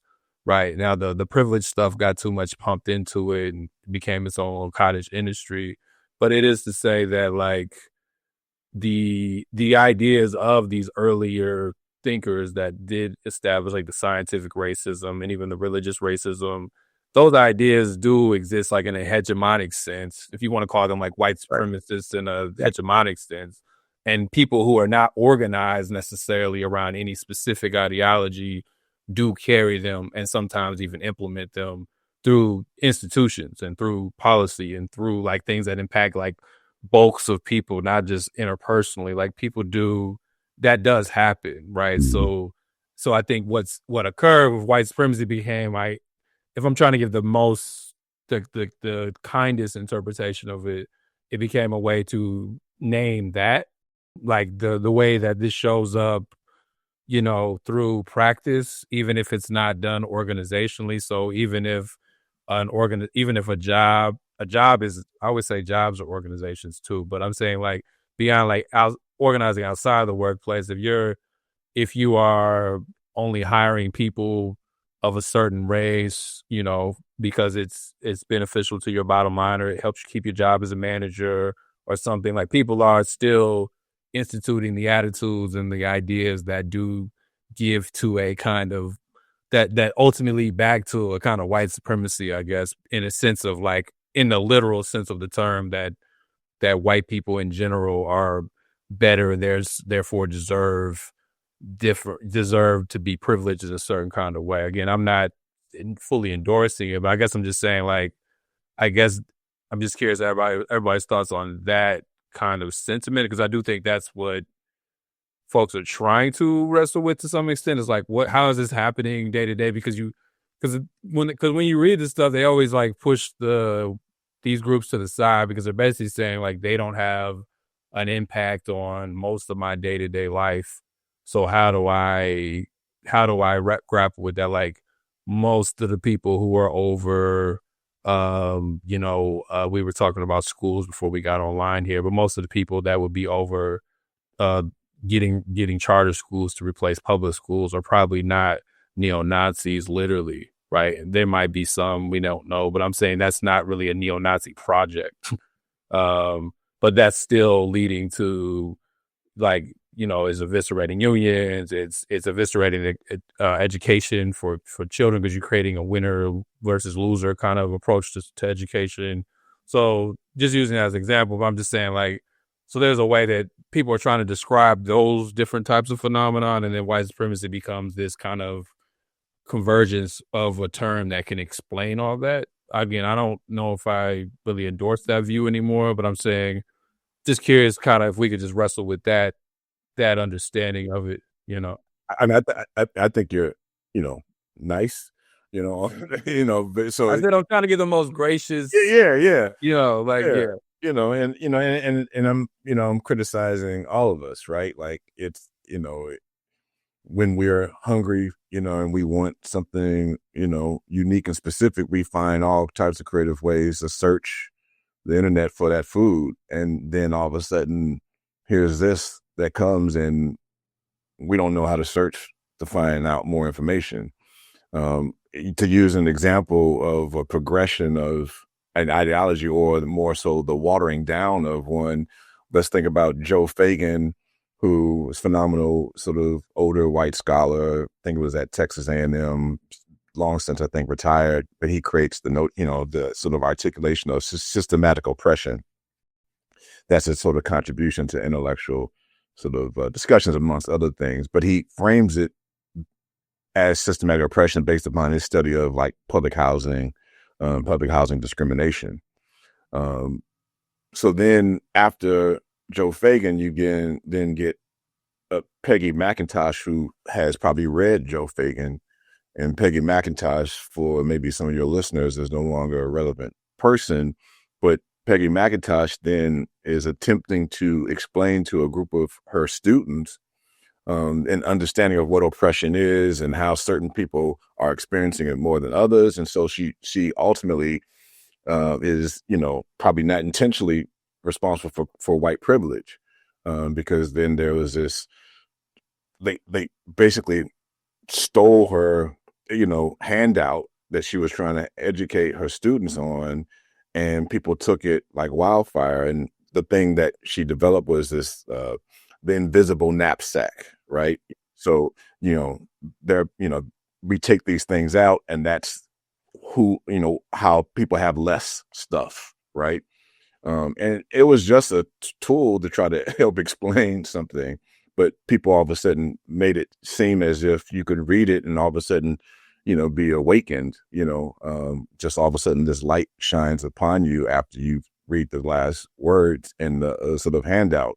And people had all of these like bad Xerox copies of this thing, because it was passed around as if it was like secret knowledge. But she's a reader, Joe Fagan, and what she's talking about, no matter how, what her intent of what she was trying to do was nowhere near what Joe Fagan was talking about. And then the people who were reading Peggy McIntosh then took her stuff, and amongst those readers was Robin DiAngelo. And white fragility for those. And so she develops then white fragility based upon then that. And that ultimately turns into, a push for, anti-racism, but but Robin DiAngelo's argumentation of white fragility is all about the shame and guilt that white people need to confront based upon their actions, but also the actions that have happened beforehand. That's a poor reflection of Peggy McIntosh, and an even poorer reflection of the long forgotten Joe Fagan. And so now we have people just throwing out the term anti-racism because it was made popular, and don't even know it's from, Robin DiAngelo either, right? And so anti-racism no longer even can be about stopping housing eviction, going back to Joe Fagan. It's just about watching the type of words you refer to, letting people be heard in a meeting, not dominating a meeting. This is what it becomes. And so, but meanwhile, we have cases of people being shot and killed by police. We have people, going to jail and nobody stopping anything. Again, it goes back to, I think, to my criticism about academia flattening or taking violence out. And so then the immediacy, the emergency is also removed, but also the thing that everybody can sort of understand or learn to understand, because when violence happens, it takes a lot for somebody to say that lynching was justified, or the dragging of this person behind a car was justified, or, or shouldn't, or like the sister, that called the police and was killed in Springfield, that was justified. People, it's hard to justify that. So there's something about violence that helps with educating people, developing people's understanding about injustice, oppression, these things more concretely. But once you remove it, then it just then becomes about these notions of our mentality, what we choose to sort of believe and not believe, choose to say and not say. And so that's why I'm sort of, not pushing back, because you're not bringing it forward as your sort of. No, I'm just offering it as a perspective that I know this. And so the depth of what white power has done, organized white power has done, is not attractive for a PhD student who's going through any field to think about developing. And also they don't have advisors who's going to direct them to think about doing that. And so then it becomes a constant cycle of avoiding this subject matter while it's still happening, right? While it's still growing. And then the next thing you know, we're shocked to see a Charlottesville. We're shocked to see, something else happen. Buffalo. And then once the shock happens, we go back to something else. Or now, because of the establishment of that scholarship, we start connecting these things to like other things besides the violence. So we're going to talk about podcasting, or, we're going to talk about the manosphere, or we're going to talk about, these things have their real issues there. But I'm saying, like, we link the violence at a Dollar General where someone decides to kill black folks shoot them down in cold blood, we link that to a privileged male who's just, mad that he's not liked or something. And so we individualize it to a kind of psychological thing. But I'm saying because of that work, it creates the feedback loop where even when that event does occur, now it just feeds back into the same existing scholarship. There's not a new consideration, right? So when that happens, I'm not like, man, maybe there's something else here besides just like some disgruntled white folks, that didn't get hugs or something. Maybe there's something a little bit more I need to look into. Nah, it's just a bunch of privileged white guys, and that's that. Or Dylan Roof goes and shoots up a church, and the only thing we can talk about is how the police were nice to him, when he was arrested. And it's not that that's nothing, but we immediately jump to the privilege. Like, man, if we had shot up a church and the police wouldn't treat us like that, like that's the immediate discourse after someone just went into a church, a historic church, and killed people. That's the conversation we're having, is the police wouldn't have let us live longer if we were mass murderers, so it's like, so it's just like a way that people reflect on these things is, to your point, it, even in an incident where violence that directly occurs, we actually kind of go to the thing that's not violent almost immediately. We jump to the disadvantage in coverage, or something else that's not really about, like, he just went and killed, what was it, 9 people or whatever, like, and it's just like, that was terrible. Or we go to the collective fatigue of the trauma of us having to watch 9 people get killed and how it carries on, like all these other things other than the fact that the man killed 9 people. That part is not really the point, even though there is no other point, right? Like, it's weird how that plays out. But I just want to kind of run through some, incidents. So from 1977 to 1988, there were 110 cases of arson, firebombing, or bombing of abortion clinics. So I'm just talking about not churches. I'm not talking about, but just abortion clinics, because that became a sort of major target point for a lot of these frontline members, not the center, not the second group, who are like frontline, troops, but the people who are just consuming it. They conducted 110 cases of arson, again, over, from 1977 to 1988. In 1984, there were 29 attacks alone just in that one year. Within that 1 year, on Christmas Day, there were multiple abortion clinics and doctors in Pensacola, Florida, that were part of a coordinated set of attacks, in and of themselves. Then you have, in the 1990s, the first time in which a doctor was finally sniped and killed, right? So all before this was just destroying the clinic. Then it starts to intensify. 1993, you have Dr. George Tiller, who's shot and wounded, outside his clinic in Kansas. He survived and worked the next day. But then you have Dr. David Gunn in 1993, which is part of that Pensacola, another set of Pensacola-based attacks. He was shot 3 times in his back outside of the clinic. So not at home. Somebody was camped out looking for him to come to the clinic to work. Dr. John Baird Britton and his security escort. So this time they're trying to create their own structure of protection. They're both killed. 1994, back at the Pensacola clinic. Shannon Lowney and Lynn Ann Nichols were 2 clinic employees, so not even the doctors. They were killed at 2 different clinics in Brookline, Massachusetts in 1994. Then you have, and then federally, it becomes a term, single issue terrorism. So again, other people are studying this, but we're not. So single issue terrorism, and you have a series of attacks by certain people who are maybe committing multiple. Eric Rudolph is one of the people for a course of 2 years that conducts these things, and he's part of. He's a member or has at least consumed the literature of some of these groups.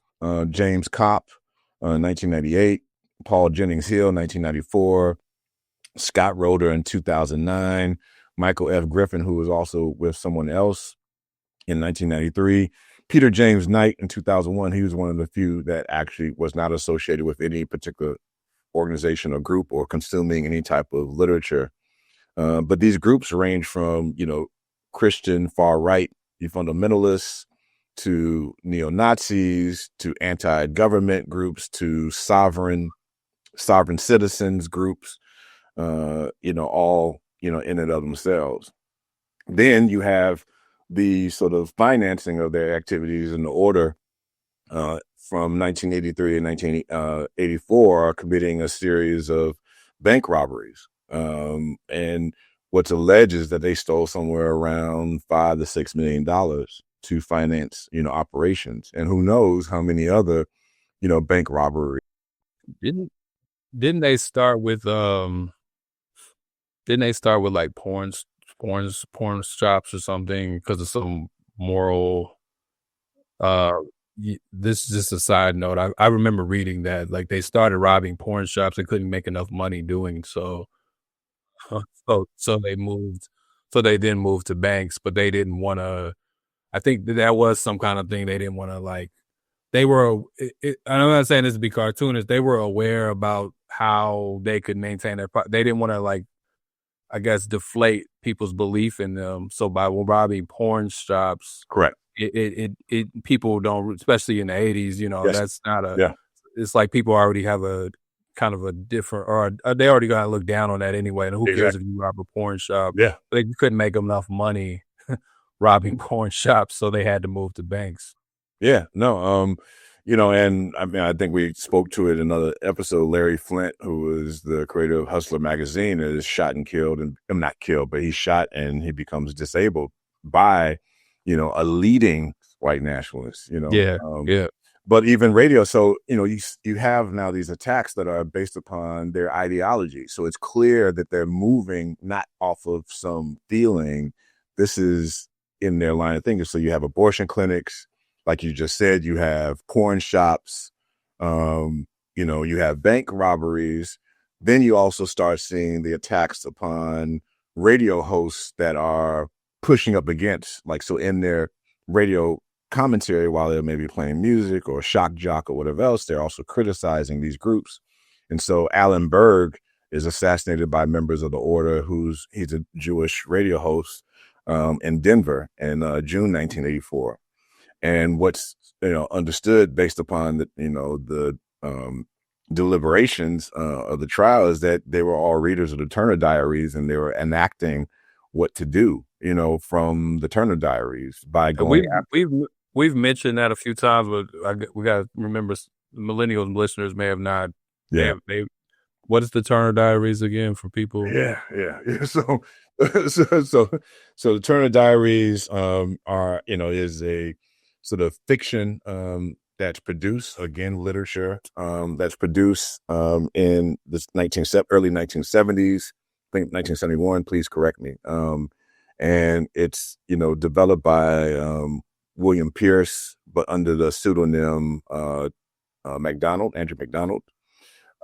And it's a fictionalization of a group of people, white people specifically, that are experiencing the United States and are becoming aggrieved, and they want to begin to engage in action. So they evolve in their politics to the point of wanting to engage in armed struggle. They create cell units to then work in different sort of areas of the country.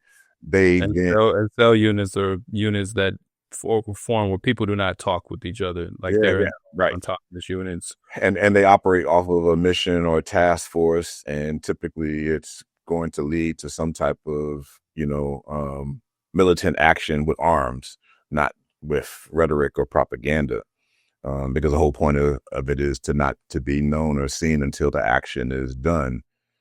So they become successful by eventually growing more cells and killing enough people that they take over the United States. And so it's all within this particular fictional account, both how to build a cell, how to take care of munitions, how to create fire bombs, how to identify a target, the bonds that you need to have with people to build a cell, because these are going to be your brother and sister in arms. So it can't just be somebody who you just met off the street just yesterday, as an example. And so the Turner Diaries is this fiction, and it's been banned, but it's still highly downloaded and circulated. And so many of these actors that we know of, Timothy McVeigh and Dylan Roof, have had possession of the Turner Diaries amongst the other literature. It's not to say that everybody automatically who has the, literature is going to do an action, but it is a sense that all the actors have the Turner Diaries, right? And so, in the Turner Diaries, they talk about who to target, and news propaganda is amongst those sort of targets. And Alan Berg, as a radio host and also being Jewish, because the Turner Diaries also identifies Jews as being the sort of biggest problem, and especially and because once they take over the government, they then launch a nuke and blow up Tel Aviv, because they're sick and tired of the Zionist occupied government. The fact that Jews are running the country, and by nature of running the country, they allow Black people to flourish and Chinese people to flourish and all this type of stuff. And so instead of going after Black people, go after the real target, right? That's the kind of emphasis in mind, because we're too mindless as Black people to be a true threat. The numbers are there, but we're not going to do anything. So this is what they sort of highlight as the biggest issue. Again, I don't want to take too much time, because I know Jared wants to sort of chime in, but I just want to kind of bring back in, then emphasize our point about violence, because that's also what we were trying to cover in those past episodes. How, even though we didn't want to make the whole episode about violence, we did sort of bring that, and how important it was to sort of look into it, because like we said, in the second Klan, they did not engage in lynching because it would hurt their promulgation. So everyday people were lynching Black people under the second Klan. And then with the first Klan, we highlighted how, the wave of violence was going after, in particular, Black veterans of, the Civil War. It was an intent revenge, both to those troops that were stationed as, police of the 5 districts that, the South was broken under. One in particular, a sort of incident that is pretty sort of well known is the murder of Mulugeta Sarah, who was an Ethiopian student up in Seattle, November 1988, and he's killed by 3 in Portland. And so in Jared's, space, 3 white supremacists, that are affiliated with Tom Metzger's white American resistance that became white Aryan resistance. And of course, the civil lawsuit ensues, and the family won $12.5 million against Metzger and others. But this highlights like how serious, this is, and how consistently serious it has been. Yeah. Yeah. I mean, again, just anecdotally, like one of the first, like, it's like one of my early memories. I was probably in kindergarten or first grade, and there was a karate teacher that would come to our rural elementary school, and he was a Black man, right? Which was like there weren't a lot of Black people in Southern Oregon. I mean, Oregon was founded as a white utopia, right? Like Black people couldn't own property for a long time. So like there's a lot of racist history there. I know y'all talked also on previous episodes about, Oregon and the Klan and different phases and stuff like that too. But he was jumped.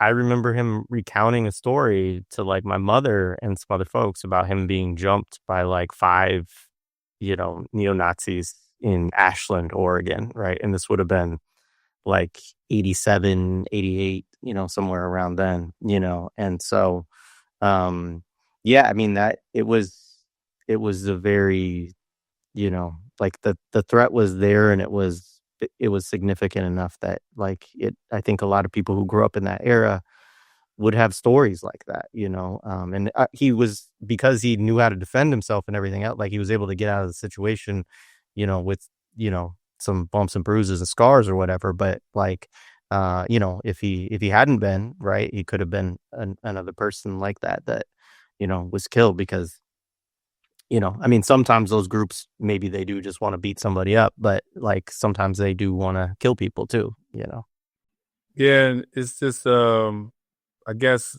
even when on the violence, like what I was saying in our episodes, we talked about the violence, but again, kind of to the way academia does things, the violence becomes this kind of like trauma thing just for the sake of it. Like, so it's just, you know, we've all been subjected to so much trauma throughout history, and therefore this is why I don't have to, this is why Black people behave this way. Like, and it doesn't put the violence in context as to, that's what I was saying. Like, it's from the perspective of being victimized and not understanding the people who are doing the victimizing.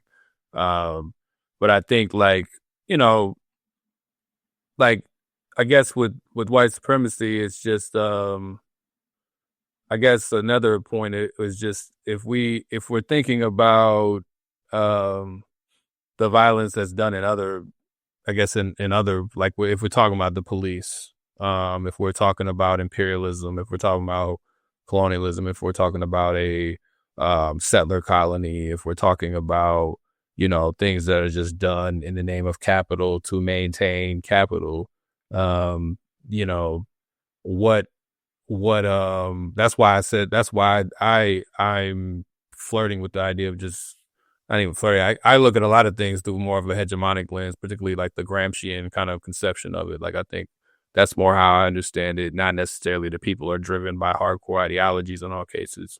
But I think if white supremacy was anything, it would be more hegemonic than it would be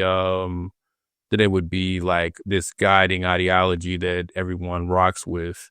And I don't even know if that's, honestly, I'm still messing with it, just thinking about it. But I guess I'm just saying, like, what are we to do with, how are we to frame those other, the violence that has much more power behind it, I guess, than a white power group, the violence that does have the entire state behind it, that does have the muscle of capital behind it, that still leads to, these outcomes. I know we talked about, in the last episode, Rasul, we talked about Ruthie Wilson's, Gilmore's definition of racism, and maybe that's some ways of wrestling with it. But,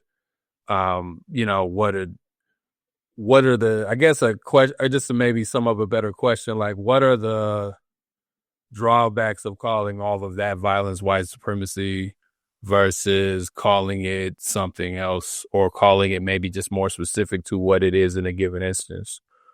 Yeah. I'll offer a couple of thoughts. I mean, I think like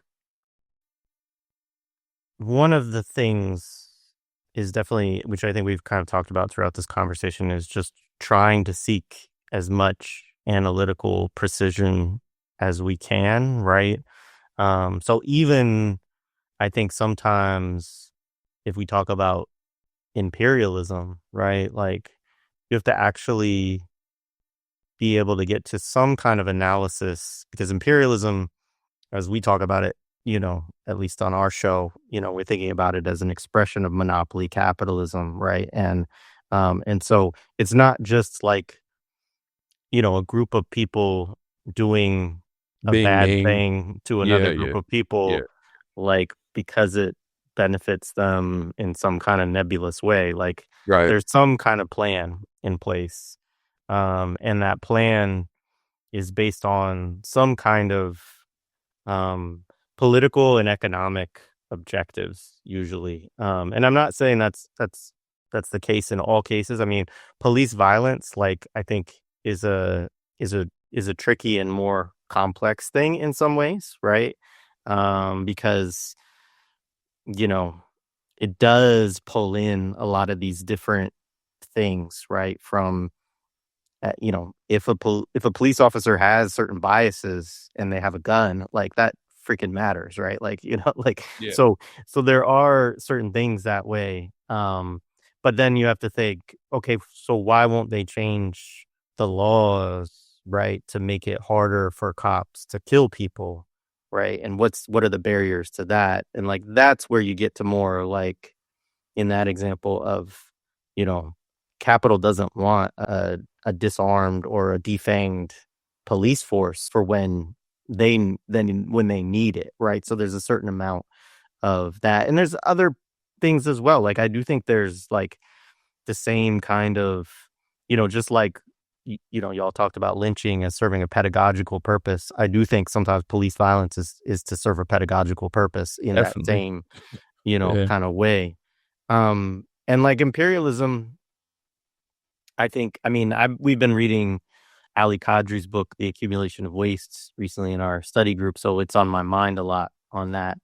But one of the things that he points to, and I think you could see this also as a connection with policing and military, right, is that we need to understand that these things are not outside of economic objectives, that it's not like we have, um, you know, we have capitalism, right? And we work in factories and we work in stores and we do this, right? And, um, oh, we're spending money on war that we could be spending on healthcare. Like, no, like the wars are serving a purpose for the people who run the country, right? And that purpose is both political and economic. And sometimes the economic is not even one of the things Kadri really talks about is it's like an investment in a lot of senses. Sometimes it's not even like that we're going to overthrow.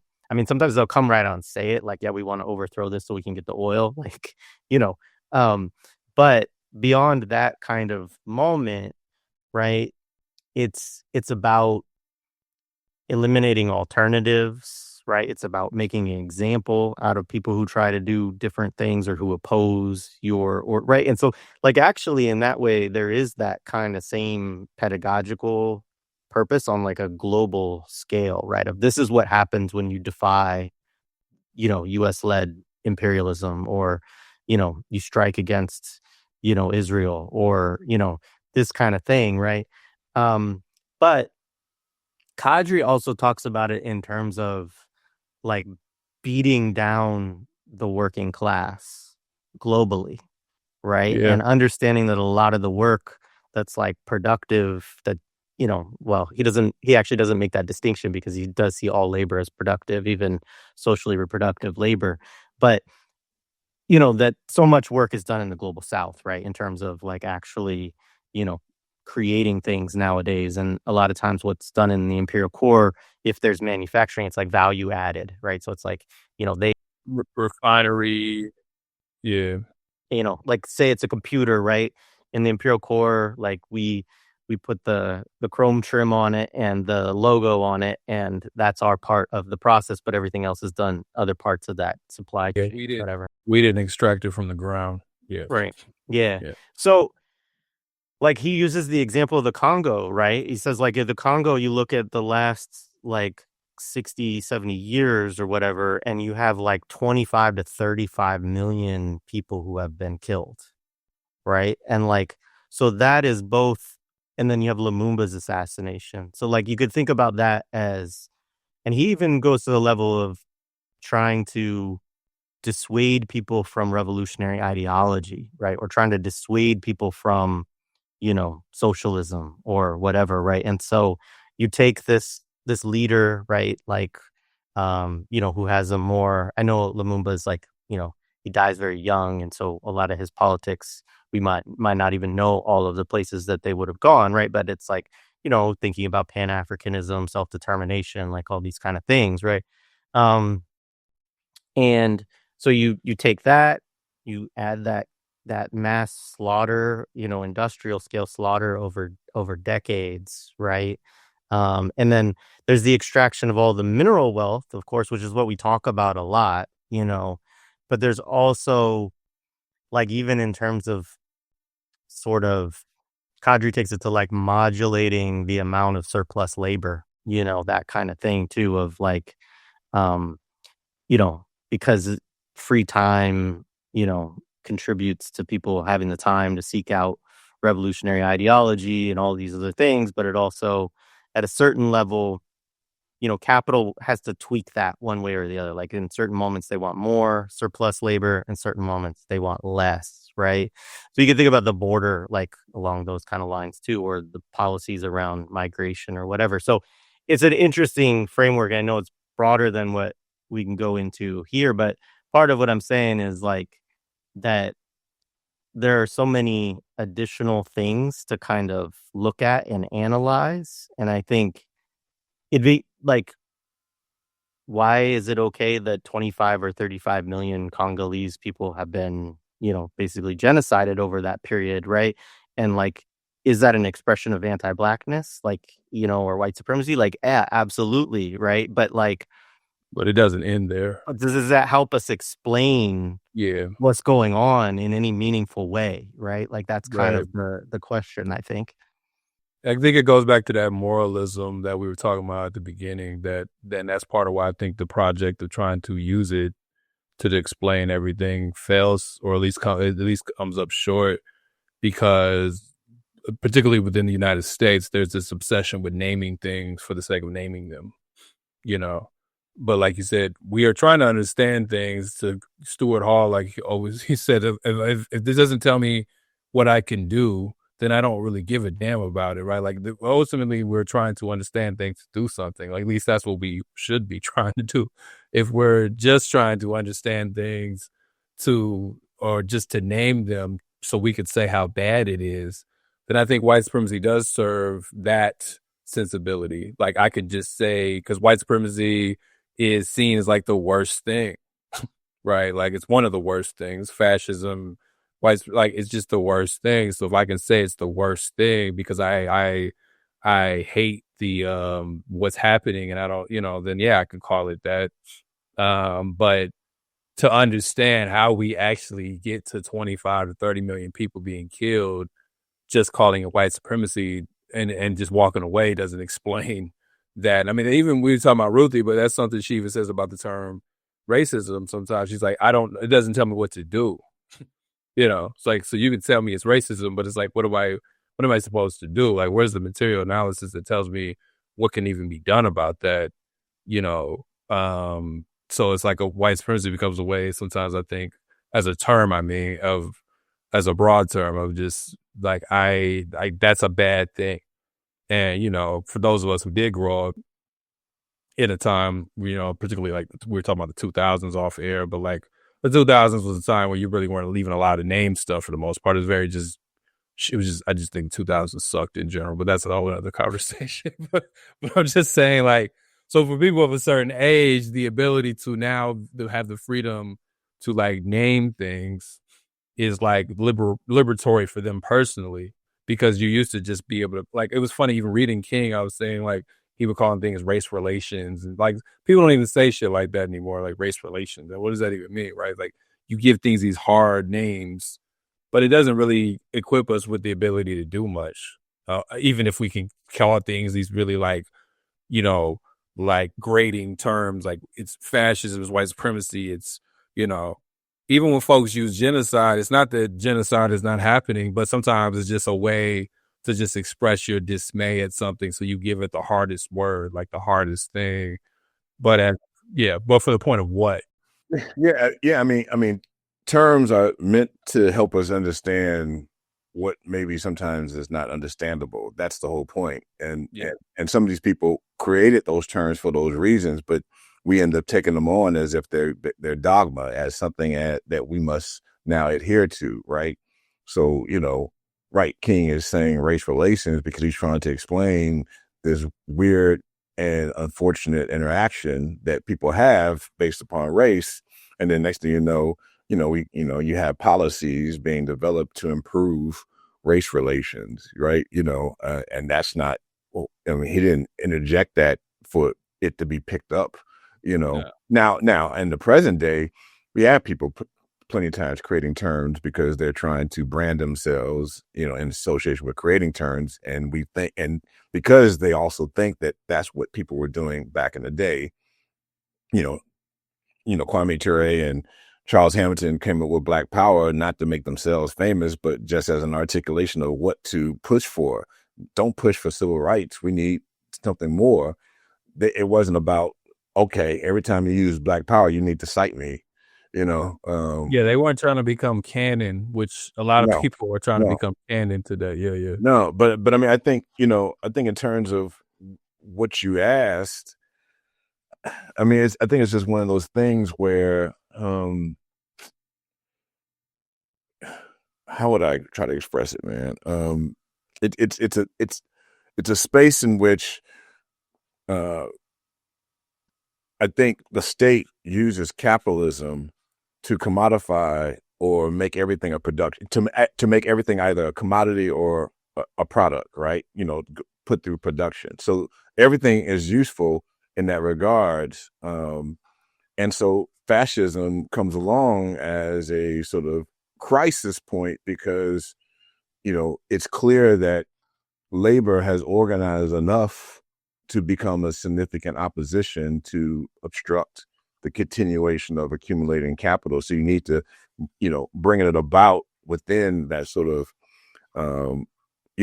time period. But just like fascism could be called up, so can violence. Violence becomes very useful as a regulator. And, police are just organized violence, as, Nicole Siegel, talks about through violence work. It's organized in which there's a department, there's training, and you can call it off. You can turn it on and you can call it off because they are under your sort of authority. But sometimes that's not enough because maybe the reach of the police isn't everywhere, or it's just too many people. And so vigilante violence becomes then useful to call forward. But again, just because the state through capitalism finds everything useful doesn't mean it was a wise decision to use it. And so there's mistakes made to allow something to grow or to manage, to fester. To think of an example, we don't have pots and pans, that cook our food that has Teflon, anymore. But there were companies that, produce pots and pans and with Teflon, and people were sort of consuming the byproduct of Teflon in their food. Who knows how many of us were poisoned, by the consumption of the little bits of Teflon metal that was now in my soup. But that was a cheap resource that they saw that allowed them to cut costs to maximize their profits until they were busted and it hurt their bottom line. And you have certain companies that went belly up or had to change operations and names. And so they no longer use Teflon, not because they're benevolent, is just because it was no longer profitable to maintain it, and it was impractical. It was impractical, right? And so much like the Teflon mistake, neo-Nazism, is an example of a mistake to allow to grow, because we can see over these years, so where white power is emerged from American neo-Nazis in 1967, it doesn't immediately become the order, within a couple months or even a couple years. It takes a long time, so you have, a small cohort of people who are then, 5 years, 10 years later that are making some literature, and it's still not sort of being, propagated beyond that. And so then the literature is consumed by some people. Remember, that, like we said, Turner Diaries is made in the early 1970s. But it doesn't become, popular outside of diehard readers until you start getting into, the late 1980s, maybe really more so the 1990s. So again, both of us were just trying to answer your question. I think that's, to me, how I can explain or think about how sometimes there's police violence and how there's sometimes, organized white power violence and how all of that is maybe happening in a particular space, or even why it maybe is happening. But it is still being driven by this pursuit of accumulation, ultimately overall. And as we were talking about, especially with the case of the Congo, it seems to be the accumulation is the best sort of explanation for, mass murdering, so many people, because it was clear that it was financing, not even really the country of Belgium, but, King Leopold and his family personally was getting wealth off of it. And it didn't really matter who died from mining it or, manufacturing it. And we see that over and over again. Like, I was just explaining to a student of mine just randomly about, Chiquita bananas in Guatemala, we have that newer book that's out, The Brothers, that, I'm still sort of reading through, and it's turned out to be pretty good as well. But to just realize at the bottom line that they did all this for the control of the money from bananas.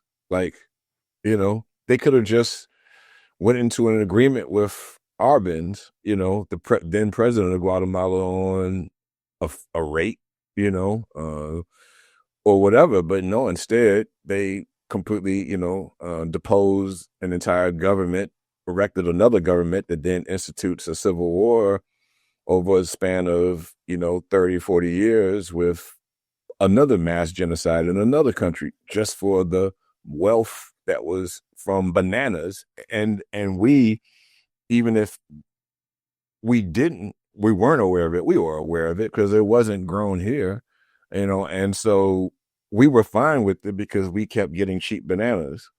And we didn't ask any questions about it because we kept getting cheap bananas, and our cheap bananas are fine. I think we also alluded to in one of our episodes, it's one thing to allow the violence to happen somewhere over there, downstairs, in the other house, down the street, but we don't want to see it in front of our face. Yeah. And so you were making the distinction between racism and racial discrimination. And I think that's real, so that you can kill millions of people then, for the sake of rubber tires, and inner tubes for your bikes. And like I said, cheap bananas. And we still are fine with them. And we have videos that are made, and it's not like it's turning people into, radical, anti, corporation, fanatics. We have people who love true crime, and it's not turning people into like, prison abolition, enthusiasts, if we can call that, and it's something to be enthused about. But you know what I mean? Like, it's not turning people, so we can know about wrongful convictions, wrongful incarceration, and but it's happening there. If it's in our face, it's a whole nother thing. I have another, undergrad student who's working on looking at comparisons between, with lynching and rape allegations, specifically looking at death penalty and so forth. And it's a whole nother thing to say, like, yes, this person needs to get the chair, or lethal injection. There's a whole nother thing to sit and watch a lethal injection piece. And unfortunately, I did do that, and you're just not the same. You can't, and I could see in the room, because they don't allow you to speak or whatever else. I can see in the room, even the families of the people who the person is killed, they don't come out of there like cheering, because it's horrendous, especially if it gets botched. So again, when the violence in front of your face, you may not tolerate it, but you definitely don't want to see it. But when it's somewhere else, you'll be fine with it always happening. And so in the case of this question that you have, it doesn't really matter if it's police or vigilante. It'll be allowed, but it's still being done for the sake of keeping the money flowing. Yeah, I remember, I think it was you, Russell, who said something, and I really did start seeing it this way, about thinking about racism as benign, or thinking about these things in general as benign and or apathy towards things, as opposed to the tendency to always feel like, this is some of my issue with anti-blackness sometimes, is that is a tendency to think that the world is always thinking about you and that you are the primary target, like on purpose, not as an accident, not as as a kind of benign neglect, but as like, people walk in the room with the intent of killing you. And again, but then at the same time, funny enough, thinking about, over the course of these 3 hours we've been on here, but but at the same time, not really dealing with the people who actually do approach it as not as benign, but actually are like, no, we are going to abduct you as you walk out of your office.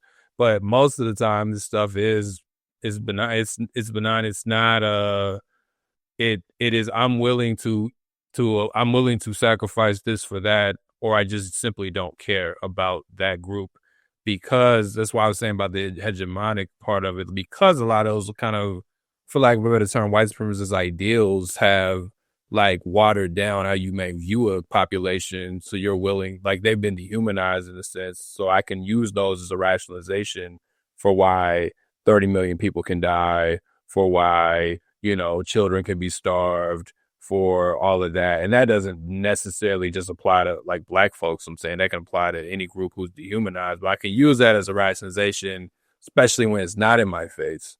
I can use it as a rationalization to say, well, they didn't really deserve anything anyway, or whatever.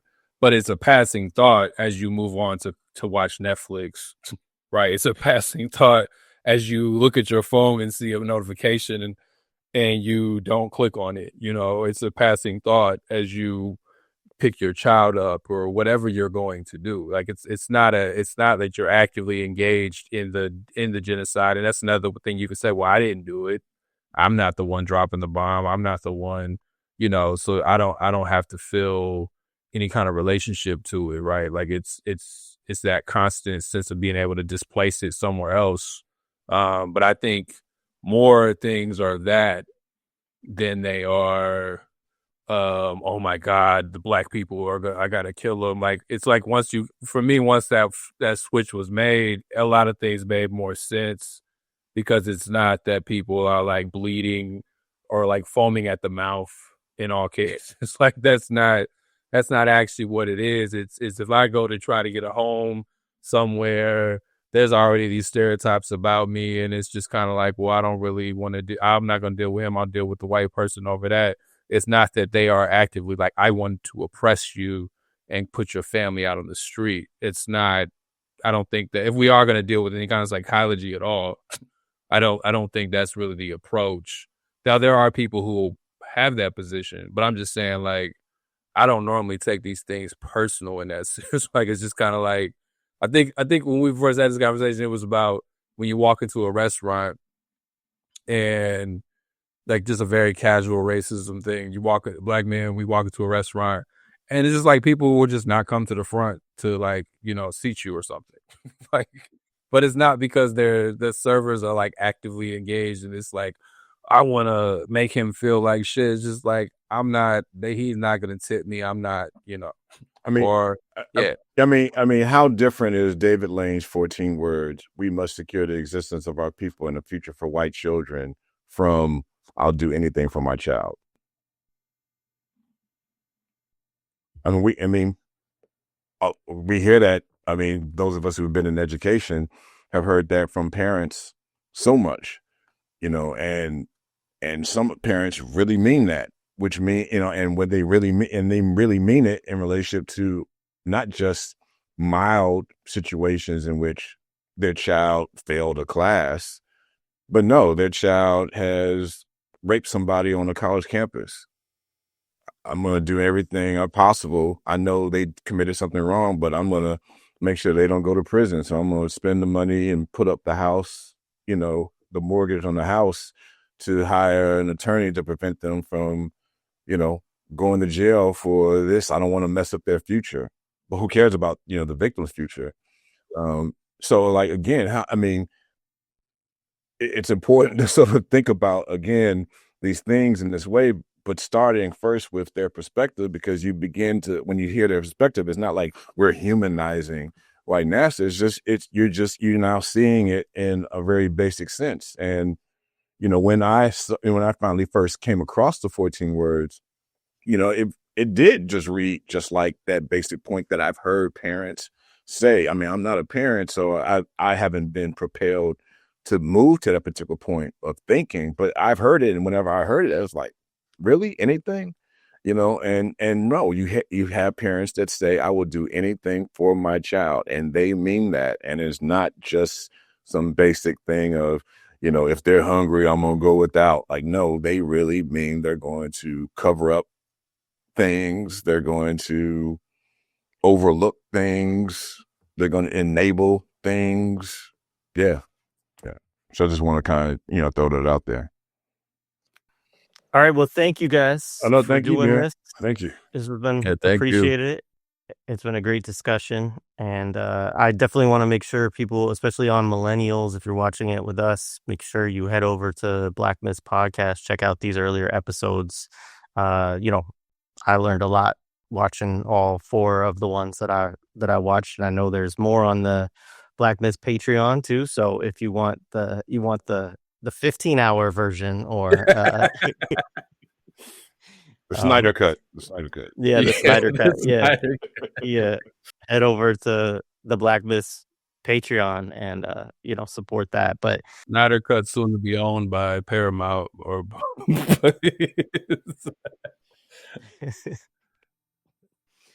all right. Well, appreciate you both. This was great. And would always love to do more. And it's been great to collaborate with you on this episode. No doubt. All right. Peace.